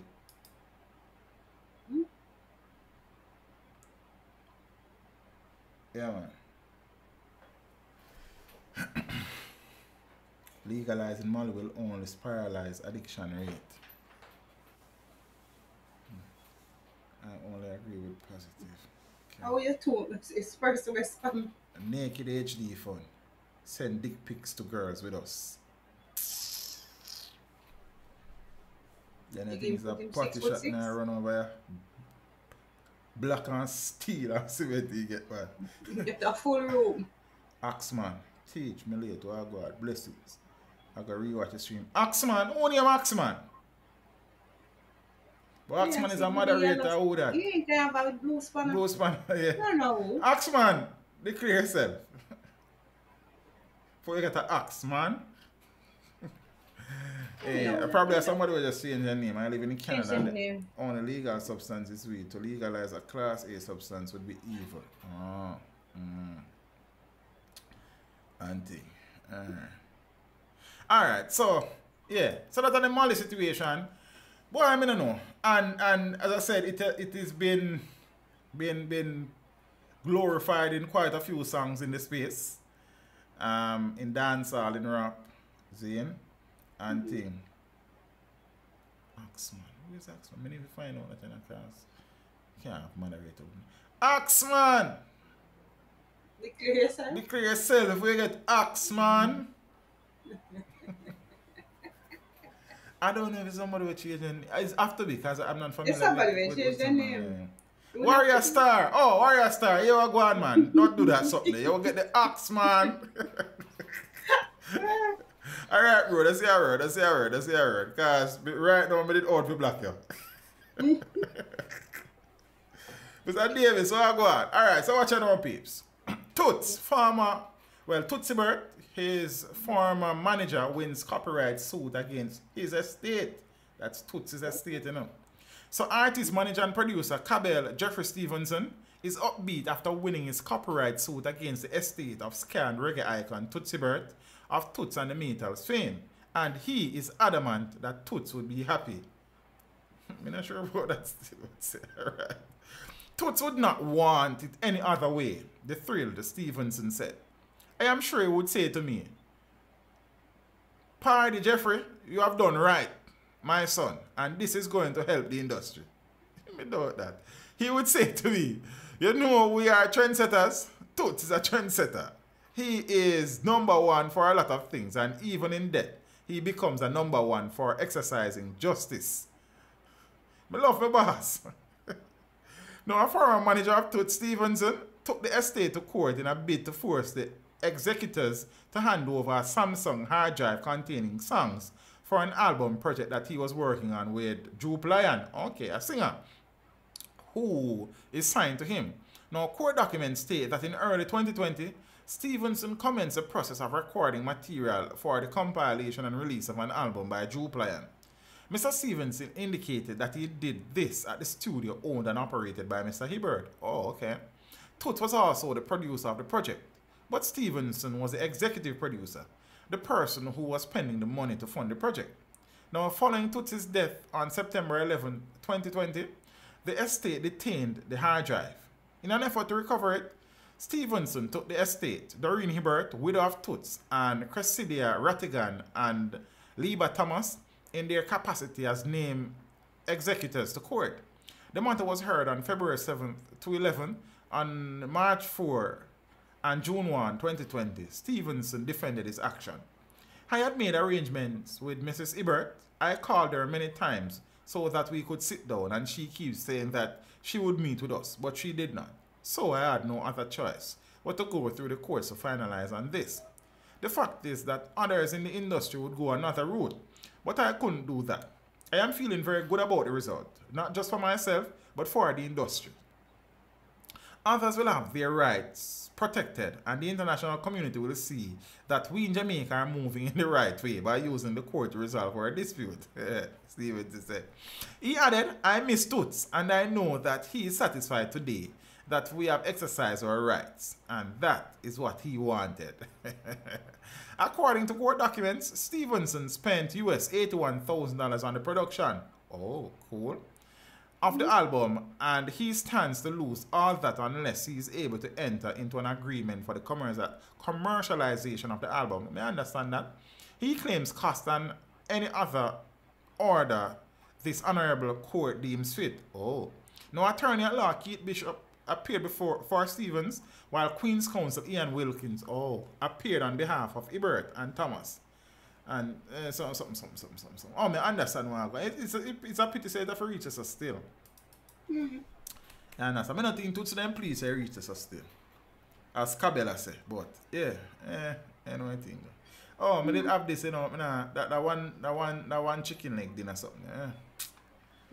I did see it. I just saw it. It's very interesting, you know. I probably should share it. Sure. One chicken leg dinner. Hard time push poor to make high popping buys. What would you do if you found yourself with only $200 for dinner? For many persons, this is a challenge.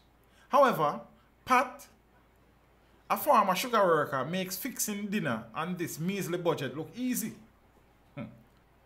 She buys one chicken leg for $80 and spend another $30 on seasoning. From scratch, she purchases half pound. No, for a start, she purchases half pound of mixed flour, which is flour and cornmeal, for $35, okay. And spends another $20 for a sweet potato. $20 for sweet potato. What that? Oh, they want some. You understand? Her total is $100. She have change left. Her total is $165.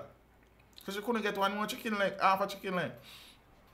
With our $45. A $45, that $35. No, she can't get it. Get one, you know the part there, brother, back part. A piece of wing. One wing side there, so yeah. You chop up the meat, cook it down, and dinner gone clear. Pat said, me like Pat. Me like Pat. And I make fashion. Yeah, man. But surviving on less than $200 a day is this, hold on, yeah. But surviving on less than $200 a day is this middle-aged single woman's daily reality.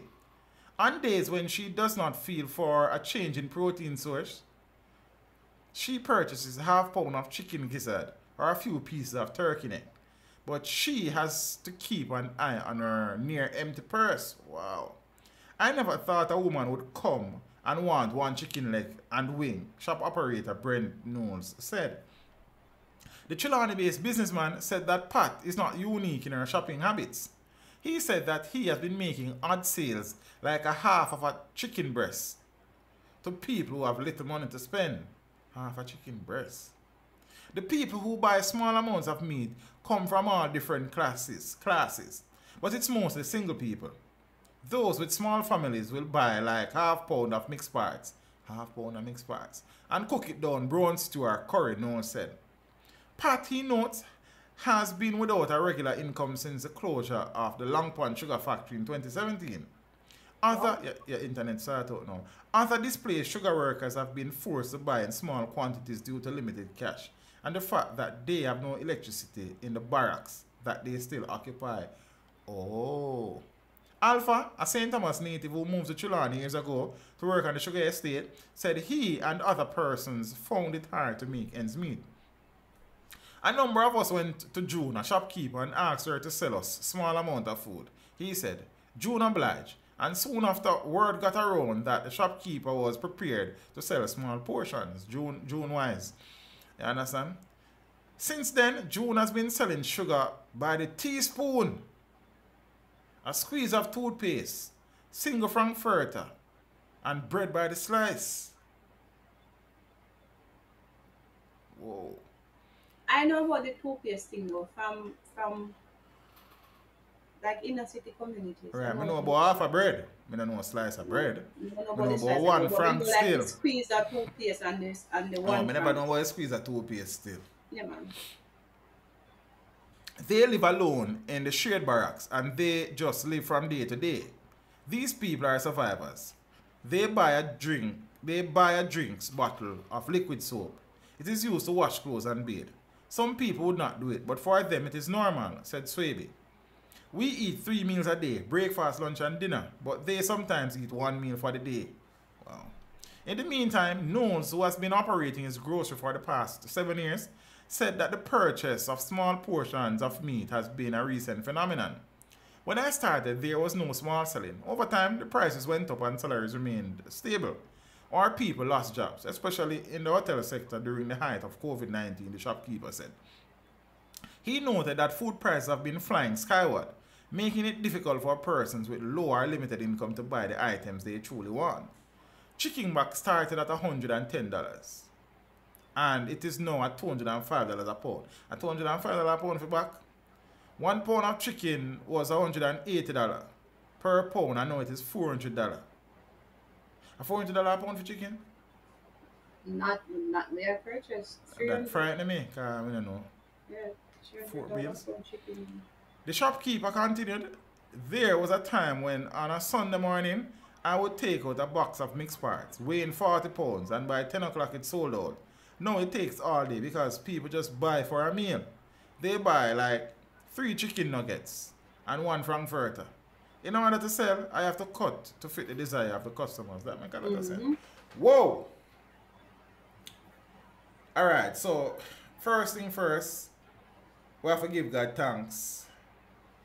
Say, you don't food up on the table. I mean, our table me I talk about. You understand? Because sometimes we complain about some trivial things. And you see how people out here live. You understand? 1 chicken leg. You understand? That's true. Wow. It's rough.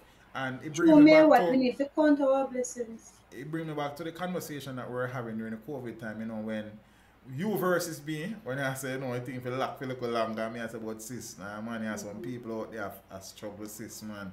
They mean, if you start earning $1, cause you see it? Yeah. Ah, boy, it's rough. Yeah, Travis, inflation, boy. I don't know, man. You can get a box of 40 pound mixed part for $40 sometimes in Danforth. I don't know, man. It's rough. And this small sample is just a snapshot of what is happening in many communities, especially in some of the inner city communities. You know, I don't like saying that, but I mean, I saw them coin it. The inner city communities. And sorry, food price has really gone up. Inflation a kill with Scotty. Food price has really gone up. Everywhere you turn, everywhere. Like from last summer, I was saying to Marva, like food price gone up because even now Like, when we go up and go shopping, I mean, what you used to get for that money, you're not getting it anymore. you know, a Jams go supermarket. And one time she go supermarket and That's she come she up. lost some my Go back, man. Why you sitting there when you left down there, man? Go take them up off the counter, man. Cause No, I can't do my went things I get free recently. money where Sir, me give you. I went recently and Give me back the change. when the cashier tell me the amount, I say, you sure? She said yes. I said, look again, man. I tell her to look again. Because I didn't see what I take up for that money. You're rough, man. Jaden, man, as I respect your family, eating a bit has to change. It's not easy. Boy, and gas keep going up. $6.49 per litre. And if you see how much food that's way at my workplace every day. Yeah, that's why when I time I normally say, you know, sometimes I put some food in the fridge. Or we buy meat and in the fridge for weeks and when nobody use it out, you have people out there who they like would then be a Christmas dinner that for them, you know. You understand? So why I don't know. Thank you. That would be rough. Every time I go food shopping, my thoughts always goes out for the less fortunate. You know, balance. It's rough, man. It not pretty, no. It not pretty, no. Yes, And it not pretty, no. Ja. Well, we have to just give thanks. And as I always say, you know, normally in my outro when me in the stream at night time, you know, be your brother's keeper if you can in terms of, being you know what I mindful mean? of the less fortunate. Yeah, man. Yeah, We picture throw out many things. Mm-hmm. Like I am probably guilty of that as well. More times than not. I try to, I mean, for help when I can, how I can, as often as I can. But I probably can do more. You understand? Because you know we're having a conversation you and I the other day, and you said that somebody said to you, so when you get a blessing, make somebody else get a blessing. Yeah, I am a firm believer of that.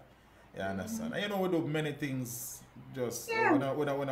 but you know sometimes it rough because It's rough you out can't there. imagine. I know what poverty is. I know what going to bed with and very little is. I have been there, so I know how. And I guess that is why I'm always, you know, especially when we're having the COVID debate, I am always on the side of, look, I know say the things that are way in assist. I know say the numbers them are go boom so, but yeah, some people out there who, like, even when the thing open up, them are struggle. So you can imagine when the thing locked down for so long, like, you can just, like me always have a look soft spot for them people that like me and say, yo, Jaja, it can't easy. Farming and grow your own animals. But August, when you farm, you know, when you're farming for your brother. I'm keeping it. And then you alone are in a raise animal base. Are we ever raise I animals? understand what August has still, that makes sense. Teach them to buy food every day and only the couple away. Oh, and a Yankee take food home because I can't stand for see so much waste. Oh, I saw you say Ledge. Piff City Knowledge. I think I said that pronounced. Piff City Knowledge. So it's rough, man. So if you can, you know what I mean, you know, sometimes many people among us are very proud as well and they're not going to ask. But if you know have genuine need and you can help, you know feel every day, you know. You understand what I mean? I say people out there would be very appreciative because many of us waste a lot of things. You understand? I have a sister whose freezer is normally filled with meat for a long time. You understand? And I know so she probably have meat in her freezer now she can get some people. We just realized it. Come here, say we system attack. Come here, say we system attack. But I'm there rushing on my mind and say, what attack? Yeah, man, I have a sister who a freezer always full of meat, man. And you know what I mean? Sometimes she don't always eat all right. So you know what I mean? I have been doing that though. You have been trying now. Yeah, man, I've been, you know, sometimes you gotta work on one person, you know. Camera look sharp today. Hey, camera, I said you didn't normally look at her just because we could have beard earlier. You understand? Meeks are true, me get set up. other. Meeks are true, boy. Him set me up wicked because me there you try to think, then I know his sister is up with my dog. I don't know what to say. But them say, your friend them be a little bit the worst and stuff. So go and take it easy. No, the Edward Tiaga away from Cayman as to Miami be there hot. Like a 9-day love. Cause I say, what year the police killed 2. St. and Most Wanted was involved an artist. Then killed 2 more. Then they find about 900 guns yesterday. Watch it. I did a story this morning where they intercepted 2 vehicles and searched them, and they found 9 guns and 446 rounds and about 18 magazines and all of them something. And when the news broke first and I read it, I was a little, I said, Fitz Bailey lead the operation, and Fitz Bailey is the deputy commissioner of police, you know. I said, graphics nice, and I go on with a bag of things. Yes, Sneaks, big up yourself, man. I appreciate that. Yeah, I appreciate that. But it's a go with a bag of things to you. So what you know? So Fitz Bailey, you know the situation. King Harry, big up yourself, bro. Teach, you call out sis again. I did hear nothing that you wouldn't do me, sir. You understand? So you did forward a CT, AK Kenneth, because we need for link since your family. Alliance said. I say a word, man. A music, I say still enough. You understand? But yeah, we see what we know what you said. So Fitz Bailey led the operation, and he's saying that they had to act. So this is what he had to say. We had to act. No. DCP Bailey says Friday major gun and ammunition seizure would have slipped through the cracks had the police not taken swift action. So Jamaica's crime chief, he's in charge of the crime portfolio, says the 9 weapons and hundreds of bullets seized on the North-South Highway on Friday evening could have slipped through the cracks if he had not taken the actions he did. Bailey, a deputy police commissioner who heads the crime and security portfolio, personally led a hastily arranged team of cops who intercepted 2 cars near the highway exit in Newarton, St. Catherine. I thought them say near Linseed, so I don't know. I guess things change. Unless life hard. Inside one of the vehicles, cops found 3 M16 assault rifles, 5 9mm pistols, a revolver, and 446, the police said officially, assorted rounds of ammunition, he confirmed. So the circumstances that presented itself, if I did not act the way I did, maybe that consignment could have slipped through the cracks, Bailey said. I am a police officer. I never joined the force as a deputy commissioner. The life of every citizen is important. And if my action can result in the saving of one person's life, that is important to me. The guns and ammunition were, listen to this now, the guns and ammunition were cleared from the wharf in Kingston early on Friday. You don't say. And were being delivered to a consignee in Clarkstown, Trelawney. You further don't say. Multiple police sources have confirmed. But what I'm wondering was is it the car that was cleared and the weapons came down in the vehicle? Or the weapons were cleared independent of the car and loaded on the car? I don't know. That would be good information if that was true. So make we continue. But watch this now. So them did that got Trelawney. No, so listen this now. No license plates were affixed to the car in which they were found. So that means I wonder if the vehicle was if the vehicle was cleared at the war. You understand? Auntie. According to one source who disclosed that it had markings similar to those placed on vehicles before they clear customs. So I think that the car come off of the wharf, man. You understand what I say? And apparently the weapons were shipped down in the car. You see the maths? Me say if you see the maths. Me pay attention to the class. Go and teach me. You don't know about active communication. No, baby, it's not class. So let me explain it to you. So, no, it's called active listening. So, when me ask you a question and I say something, I should respond. Yes. Whether in the negative or the positive. Right. Alright? Yes. Right. No, you learn. Watch you now. Okay. So what police, according to one source who disclosed that it had markings similar to those placed on vehicles before they clear customs. So based on this now, I am assuming that it is a car that came down and the weapons were actually shipped in the vehicle. In the vehicle. Right.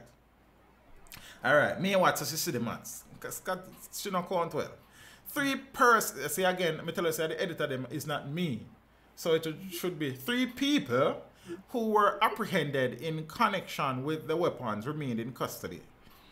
Bailey declined to disclose where overseas the guns were shipped from or the intended recipients. And I know that, you know, when I read it, I say, you know, people I say, why they never trail the car go Trelawney? And find where it I got to. But then suppose you trail the car go Trelawney and the car slip away and you lose it. Then you have to say, but I mean, in these things, the car win. And that Trelawney and no. And that Trelawney, a whole heap of nearby bushes in there, brother. Exactly. And I'm not saying Trelawney is bushy. I'm just saying between the highway and Trelawney, there are a lot of nearby bushes. You understand? Okay, even in from Money go down to Breadnut hillside, so holy nearby bushes. Fern Gully all by nearby bushes. So I don't want the Trelawney people to attack me like. You understand? Because some people defend them places. So watch this now. So he said, well, him not tell them something, but said the police are hopeful it could provide a breakthrough in other gun shipment probes. The investigations may connect us to other consignments. We don't know yet, he said. Now, more than 30 illegal guns and over 1,000 rounds of ammunition have been seized at the ports in Kingston and St. James since the start of the year. Bailey, a veteran cop who has led several formations in the police force, had just returned home after a long day at work when he got some information. So I read him and just read in a yard like, you know. Immediately, he mobilized a team of cops and jumped into action. Most of the cops, he said, had completed their duties and were either heading home or were about to have dinner with their families. But he said they responded and deserved great commendation for going above and beyond the call of duty to make their country safer. Sometimes you have to be able to respond swiftly. It shows that policing is not a profession, it's a passion. Okay? They could have said, boss, I can't make it, you know. But I think nobody tell Fitz that still. I don't think nobody tell Mr. Bailey that still. I doubt it very highly. You understand? People don't understand the sacrifices police officers make to ensure that this nation is safe. Bailey said, citing the criticisms often leveled at cops. Yes, sometimes it is warranted, Mr. Bailey. You understand? And I have great admiration for Mr. Bailey, you know. You understand? He seems to be one who is interested in a better Jamaica. Let me put it that way. You understand? From him CTAC days, I was very impressed with him when he was leading CTAC. From them time, yeah man, he like a lot of major things that were happening at the time. It was his team that was causing the shake-up. So from them time there, you know. You see him as an agent of change. Yeah man. So okay. Auntie. I was having a conversation with somebody the other day about him possibly becoming commissioner eventually, but I think his age would negate that by them time, I think. Because I really and truly had the conversation. Because I was having a conversation about something else about Mr. Bailey at the time, you know. Me I can't talk about that half here, you know. So when we need to say publicly. But it was generic, as we say, you know, we normally do the videos with him and stuff, and you know what I mean, when he speaks. Yeah, and I was having a conversation with somebody about certain things. I mean, I say, you know, I think he may be a good commissioner candidate in the future. They were saying that his age would probably negate that by them times. I don't know. Yeah, but well done, Mr. Bailey and team. 9 guns, 440 plus rounds of ammunition, 18 magazines, a whole heap of lives that. But teacher, your sis looking cute. The yellow top pop nicely. Yeah, man. Me tell her one time, yeah, see her there, because, yeah, man, see her there. Like, really? Yeah, man. They don't know my comment. I see her coming with the for the screen. They always say that. Me and you did have a convo at that time, too. Yeah, Richie. Yeah. And things. So, yeah, man. No, gunmen fleeing put me. You see right, that's a Scotty. Gunmen fleeing police, spot check, crash in bus transporting tourists in Hanover. I saw that one. So 2 tourists and a tour bus driver are now in hospital after a car with gunmen crashed into the vehicle along Barbican Main Road in Hanover this afternoon. The gunmen were also injured in the crash and are in hospital under police guard. God is a good God, yes. 2 illegal firearms and ammunition were seized by the police. It is reported, oh, your internet I get shaky, so I mean, make it smaller, so you don't look so bad. It is reported that around midday, the 3 men, who are all from St. James addresses, were traveling in a silver Toyota Latio motor car from the direction of Montego Bay towards Westmoreland. On reaching a section of the Barbican Main Road in the vicinity of a popular adventure tour attraction, the men reportedly received news that a police spot check was along the road, and the driver quickly turned around the vehicle and sped back in the direction of Sandy Bay. The driver reportedly lost control of the motor car and collided into the Juta tour bus, which was transporting tourists from Montego Bay to Negril. The impact of the crash resulted in the 3 men in the Toyota and the 2 tourists along with the bus driver receiving injuries. The motor car also caught fire, which was extinguished by passing motorists. Big up the passing motorists them. You understand? Well, big up on yourself. You see that you know what go on. You understand? I guess some of them things are a regular accident and just a normal accident. You understand? And things. So the police rushed to the scene and the injured persons in both vehicles were taken to hospital. They say the Toyota motor car was searched and the 2 illegal handguns and several rounds of ammunition were seized.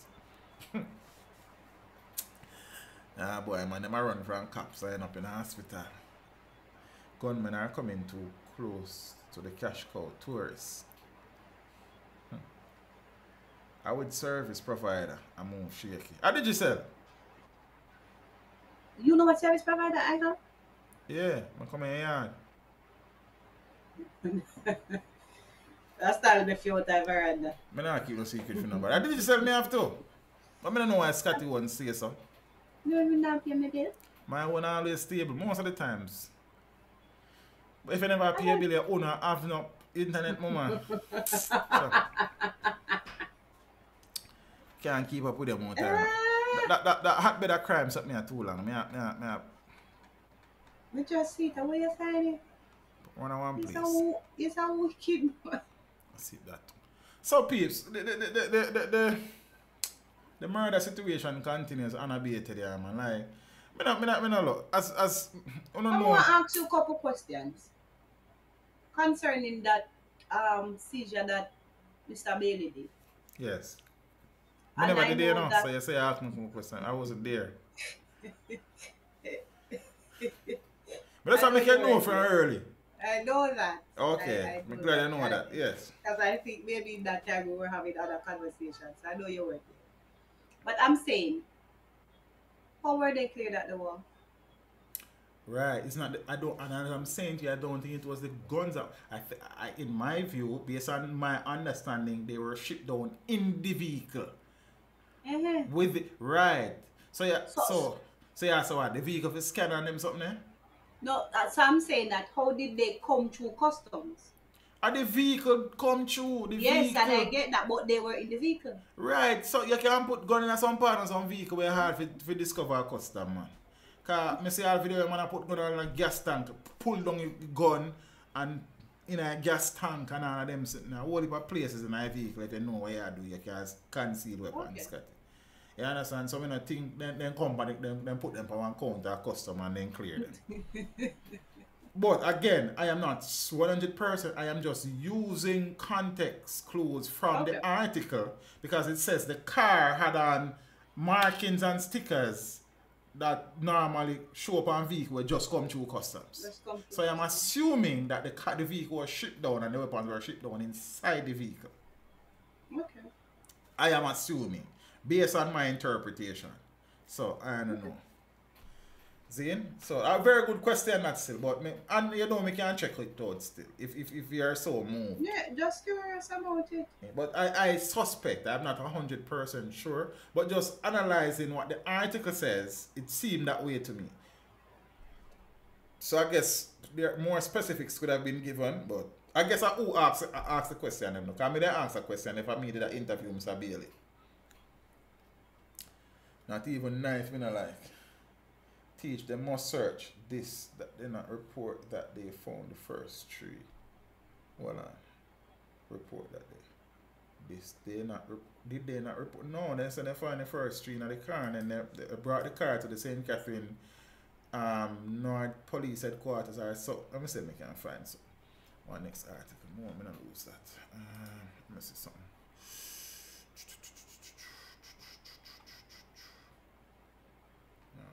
Which article that?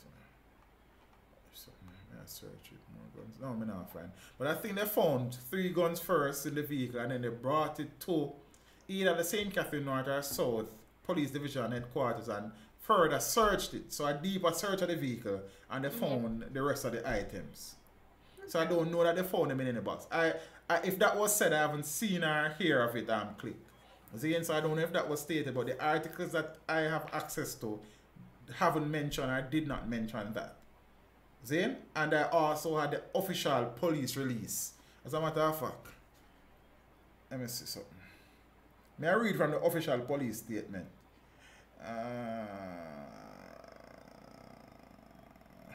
Just a minute. Was I have it somewhere here?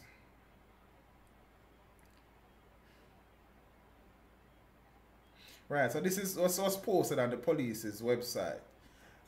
So the operation, which was led by Deputy Commissioner of Police, DCP Fitzbailey, was triggered when a vehicle with no registration plate arose a suspicion of the police. So I guess they were monitoring the vehicle via Jamaica Eye. That is that is just based on what it is said. Right. That is how I analyze it. A white Toyota Axio motor car was spotted in the St. Catherine area piloting a white Nissan AD wagon. So you had one car pilot the other one. So the one without license plate was being piloted by the other one. So it's like a little convoy type thing. Right. So the action of the vehicles arose a suspicion of the police. Consequently, a team of police was mobilized and the car was intercepted along the Edward Seaga Highway. Now, the vehicle along with their occupants and contents were taken to the St. Catherine North Divisional Headquarters where a comprehensive search of the vehicle was done. This resulted in the discovery of 3 M16 rifles, 5 9mm pistols, 1 revolver, 446 assorted rounds of ammunition, 17 pistol magazines, and 8 rifle magazines. See, as a matter, yeah.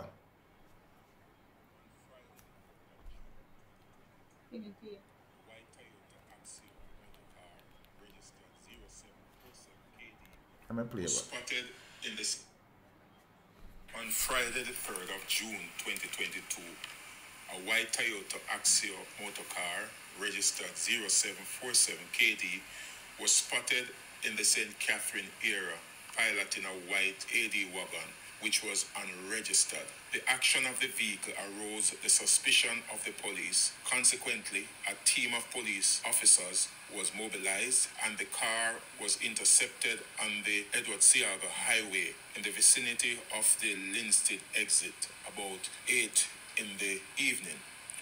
2 occupants were taken from the Axio motor car and 1 from the AD wagon.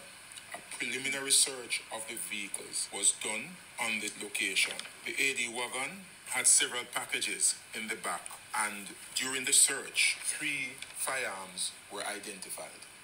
The vehicles, along with its content, and the occupants were taken to the St. Catherine North Police Divisional Headquarters, where a comprehensive search was done, resulting in the discovery of 3 5.56 caliber rifles, 5 9mm pistol, 1 revolver, 17 magazines for pistols, 8 magazines for rifle, and 440 assorted ammunition. The investigation is being conducted by the Counter-Terrorism and Organized Crime Investigation Branch. The 3 occupants were placed in custody and the investigation continues. So that is what it's. So we kind of pick up something else from that. Actually, so guns were found in probably both vehicles by the sound of Both it. vehicles, Yeah, because they said that there were some packages in the AD wagon. And See, three that guns had were- 3 yeah. guns, and then when they searched the vehicles at headquarters, they found the remaining weapons. So there's that too. So I don't know. There are some things. What happened? Okay. So and then I don't think the police will give you all the specifics. Anyways, ops, They pick up shouldn't. yourself in a family, yeah, and things. So I don't know.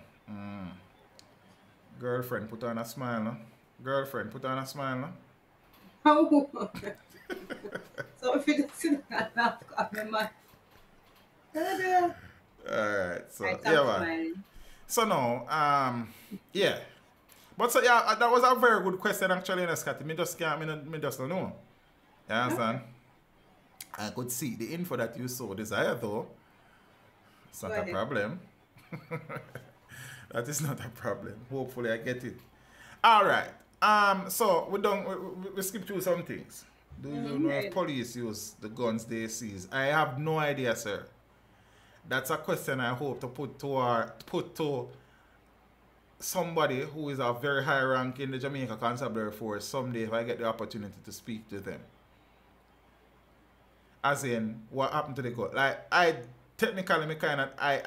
of the view that the weapons are destroyed after the criminal cases have been disposed of.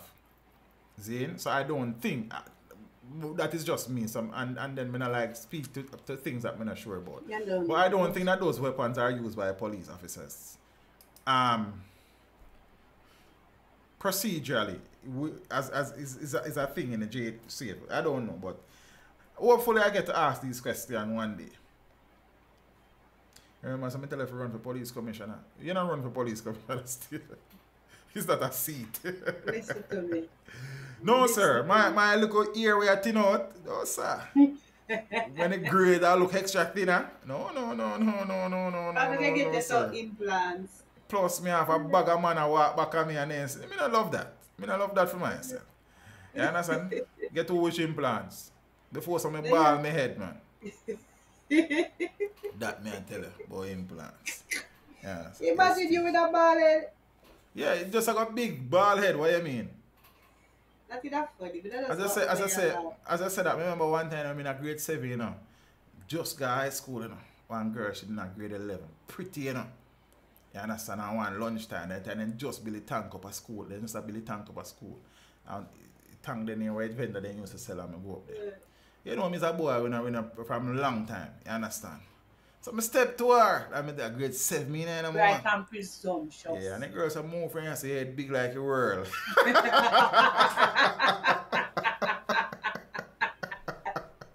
Which is right. Yo, Presumptuous. Mama rub me out. Yo, she become a friend after a while still. I will tell her, say, you know, me not play them. Me not nothing for lose. You understand? Me never win her, you know, but she become a friend. You understand? The dog then laugh after me for days. Yo, Mama said, move from here, say, head big like a world. You deserve it. You're Yeah, worth me it. say, me deserve it. I'm a nice girl, I'm a step to nice girl. No, I wasn't very. No, I just went to her and said that you're a very beautiful lady. I think I say young lady. But since you're in a grade 7, and she in a grade 11, she said, move for her and say, head big like a world. Yo, Jaja. At the end of the day, remember, I bust what I laughing at. Yeah, I said, Jadu a star. Hey, that's good. Ah, boy. Alright, so, St. James couple murdered in sleep. See? Yeah, man, ice water, me get jar, man. Boy. Yeah, man. So, a man and a woman were killed in bed as they slept in Norwood, St. James. Okay. So, the incident occurred about 4:15 along Chico Lane. Residents reported that the woman was 4 months pregnant, but the police say they were unable to confirm the information. I'll share another article in a few. The deceased, well, at this time, I'm going to read the next article here, because this kind of, yeah, man, I'm world, man. I tell you, G them with them laugh for days, man. You see me? But me don't tell them, say, one thing you can't tell me for hurt my feelings, I say my head big. You understand? Because me been know that. Me been a walk with it, and my neck been depend.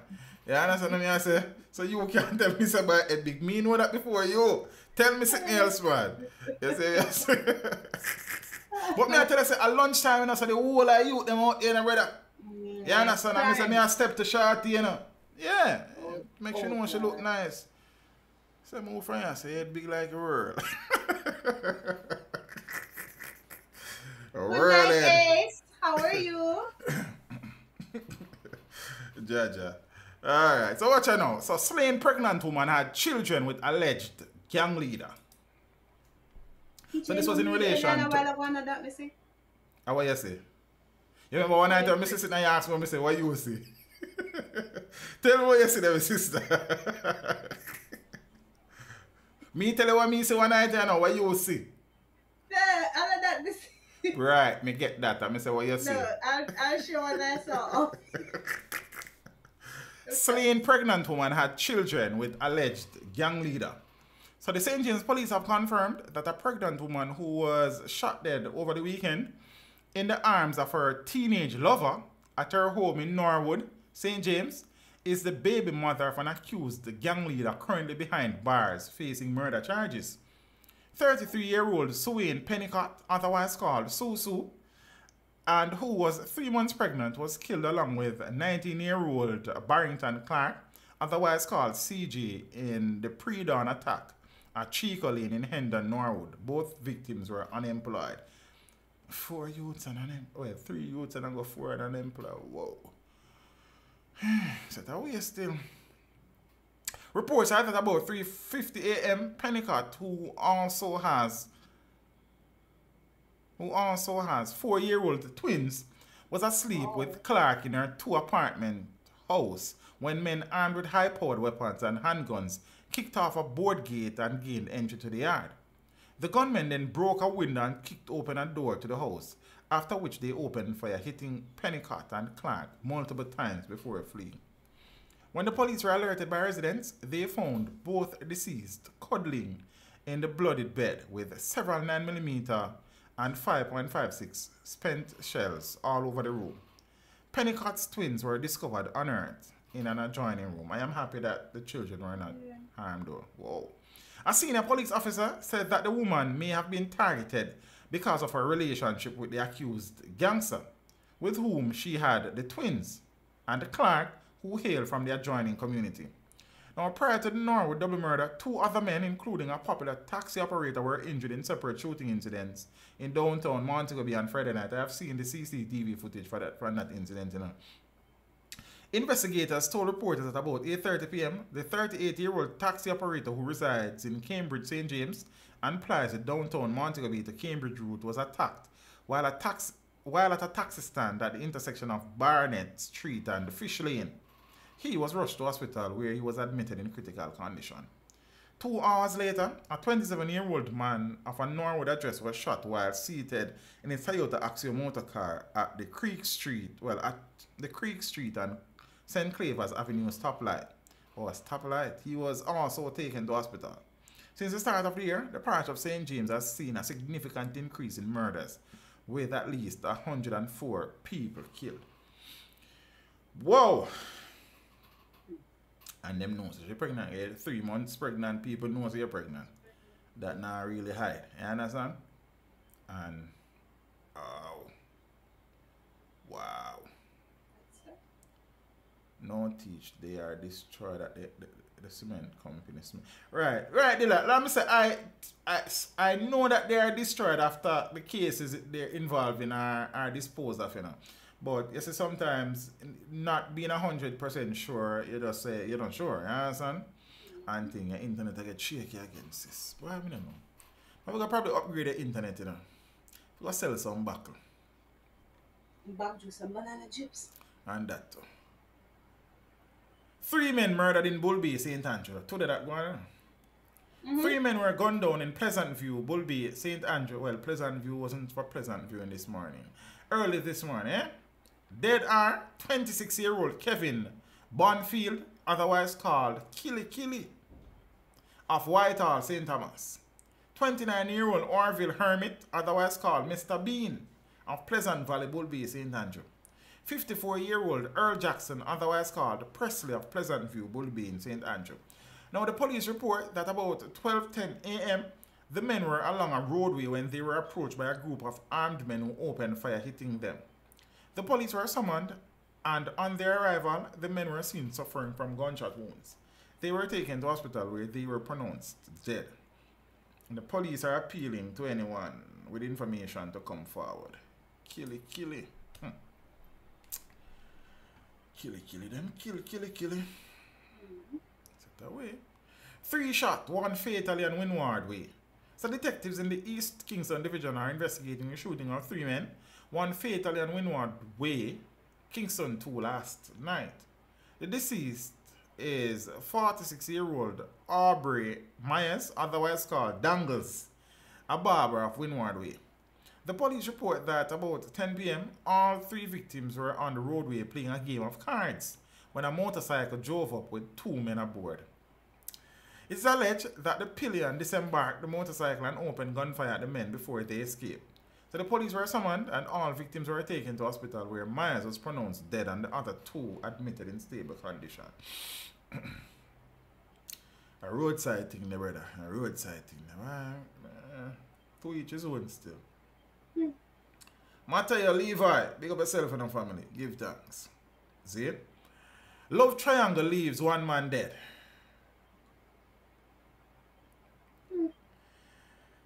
The story is as old as time. Wars have been fought because of love triangle, you see? Kingdoms have been won and lost because of love triangle, you see? See the power of that thing? It's like a black hole. Not the thing, you know, the power. Okay. It pulls you in. It pulls you in. Pun intended. I go to bed. Soon done. 1 man is dead and the other is being sought by the police after an alleged altercation involving a woman along the Brownstone Main Road in St. Ann on Saturday night.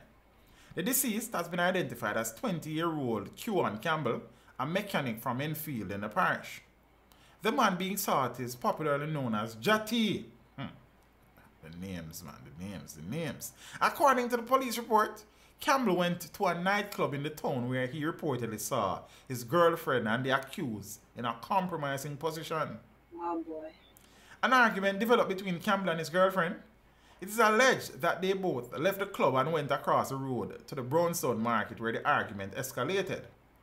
Reports are that Jati intervened in the argument. Bonaman Prime. During which a pair of scissors came into play. Campbell was reportedly stabbed in the left side of his chest. He was taken to hospital where he died. Now here we go on. So Campbell dead. The next man I go to Jati I got prison. And Mama go find the next man. Naturally. Star. I want to tell you. It only makes sense. It only makes sense that she'll find another partner. What she's going to do. You know, go be me still because man dead over or something already. You're not good. Nah, join that. Think me a fool. Next thing, me go there with her and then me go find her a place with in a. So hold on, who dead? The one man dead? No. Man dead.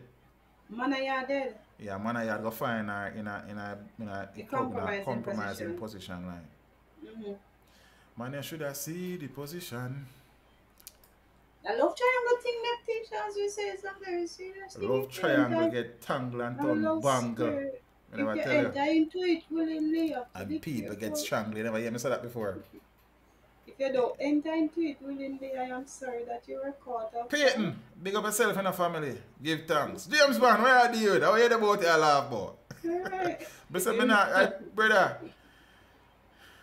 Yeah, but you know you enter into a love triangle willingly. Khalid just say, yeah, something bring life, that wanna take life family.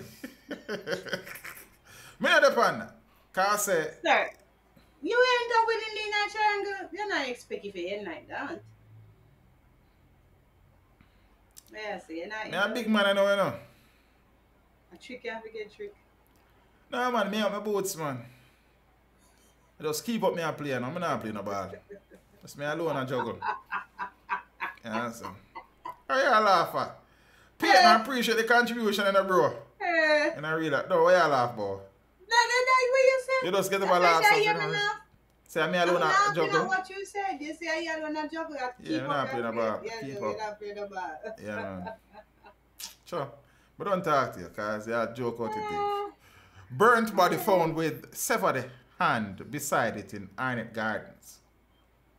So police on Saturday found a burnt body with one of its hands severed and placed beside it. So like a message being sent. I don't know.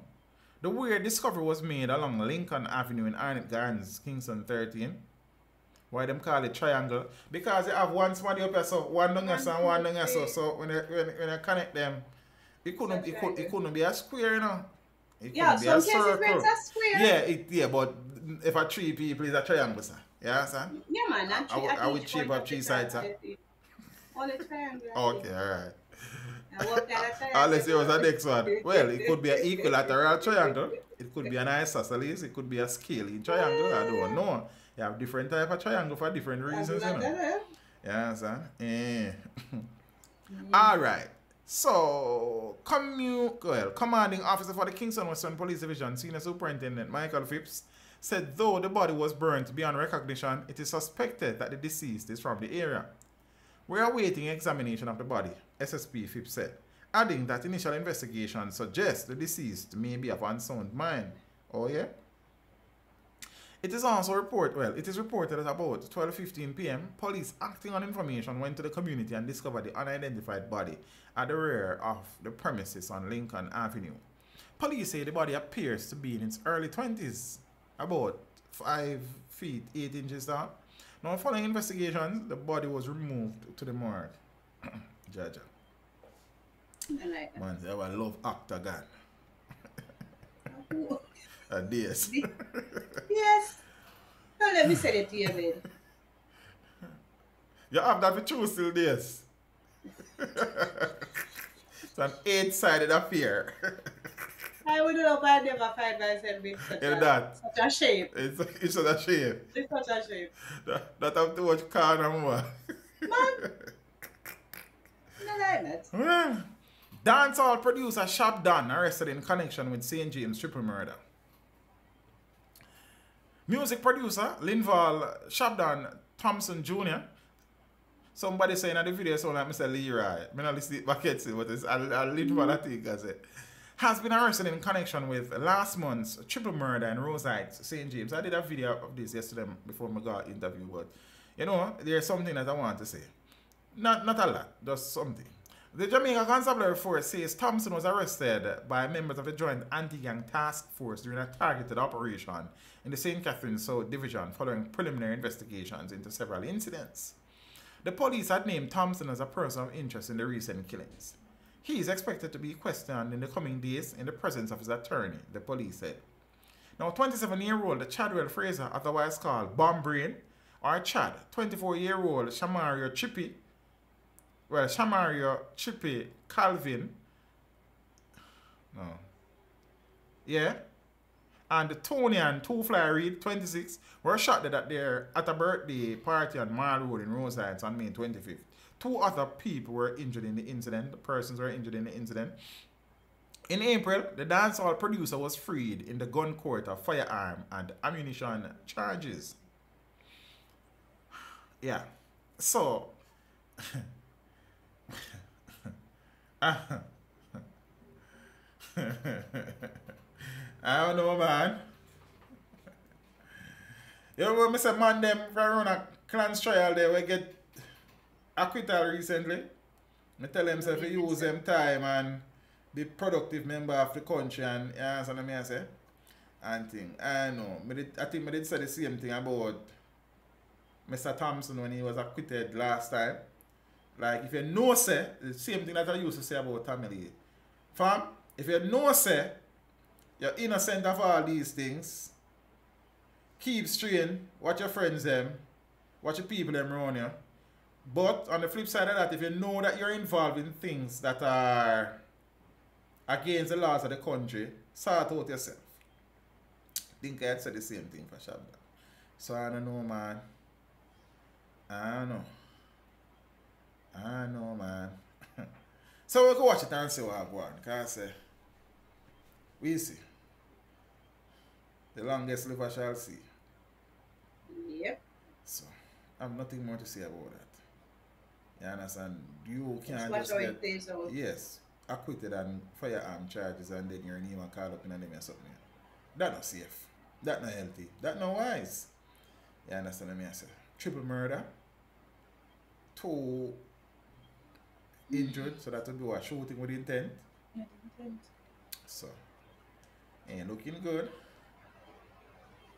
And watch this. A SWAT go for the man, you know. SWAT not just come for you, you know. SWAT if you have credible information when SWAT guy rolling a SWAT. Now waste some time. Yeah, so. Teach, brother. Can't help himself. Well, I don't know. Yeah, peeps. Big up on yourself. It's that time of the night. When night a come. Go to your bed.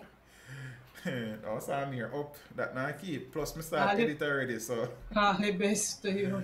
I'm here going to bed about 12:30, 1 o'clock at night. No rest for the wicked and the righteous cannot be tired. That is what I said yesterday morning when I wake up. When I heard that, I said, the rest of the wicked. But I do like I make up Jesus slippers. I'm a Jiggy porridge. Pan church step. I'm not Jiggy doing none of them. porridge. Your jiggy porridge and cut up his slippers. I don't even know where Jesus slippers there. You understand? Simo did have one. I don't see what. Yeah, man, Simo have one. I won't listen to that one, man. No, man, Simo Simo have a have one. Jesus slippers? Well, you say one day me and never laugh in the stand. You sure? The 100% Simo sure. can't wait that let me see me now. Teacher So Simo me never have see a me Jesus now. slippers. Just like only one Simo have one. I think I did gold one and then got buried. Something Wrong with his foot? Yeah, oh, probably. But me never see me night still. You do it put it there with Bucky about for the corner night. Problem. Jesus slippers because I can't retire. Yeah, peace. Pick up on yourself. I'll see you guys on Tuesday. 7:30 p.m. Make it a date and don't be late. Don't look for it. If you ask me, who again you see? You bring a get a water? Eh? I know it is. The cerebral cortex are thin out. I know it is. I Okay, just alright. Okay. Delhi. Alright. Yeah, man. So Delhi Ranks interview Tuesday at 7:30. And things. So I try do some work for 90 and thing. I remember when I had an interview tomorrow. Interview on Wednesday. No, interview at Thursday. Yeah, Monday and Thursday. Remember I say at Monday and Thursday, no, and the only reason I didn't make it Wednesday and stay because they don't book them already. Yeah, man. So Thursday again. And thing. Right. Next week Thursday at Chelsea birthday, you know. Yeah, I not got it. Fly up on small island. Eh? I fly up on small island. Maybe I was at Martin. I go on small island. I've never been. Goat Island not the same. We did. See how this is. See you want to go on small island. Guys, I'm good Goat night. Island It not was the a same. pleasure being I here. have to say you would diss me. That's what. So I'm not talk to people most of the time, you know. We don't want to go You to want to go to Navy Island? We got Navy already. That I want to Poland. Oh, you got this already? Yes. So you want to go Goat Island? No. So it's a small island. Want to go in a plane? You want to go on the Pedro Banks? No. Or you want to go in a plane? Yes. Okay. Me not got I that. prefer Saint Martin. Oh, you want Saint Martin or Saint Martin? Any one of them. Any one of them? Or Saint Kitts. Okay. Or I think I like Aruba too. Okay. So you can decide. You know where me want to go? I don't care. Okay, alright. Alright, you said, man, you book a flight for Goat Island for you. Study your friends. Boy, you want to go Goat Island. Boy, you want to go Small Island. I'll be a Small Island. Line up, brother. Peace. Big up on yourself. As I say, I'll see you on Tuesday. And make sure you watch the video that I'm upload tomorrow. She said, "Go back." I would go to 80 to 80. I want to say no to 80. That do what? I'm going to 80. I not sanction that. Why? Just like Punches Pilot, I wash my hands off that. I would have somebody said, let's go to the Turks. Yes, Rosie. You see, Rosie, you're my girl. Let's plan it, Rosie. I'm having a little time off soon, Rosie. Let us plan something, alright? Alright, Rosie, after I go to Thailand trip, you can carry our Turks.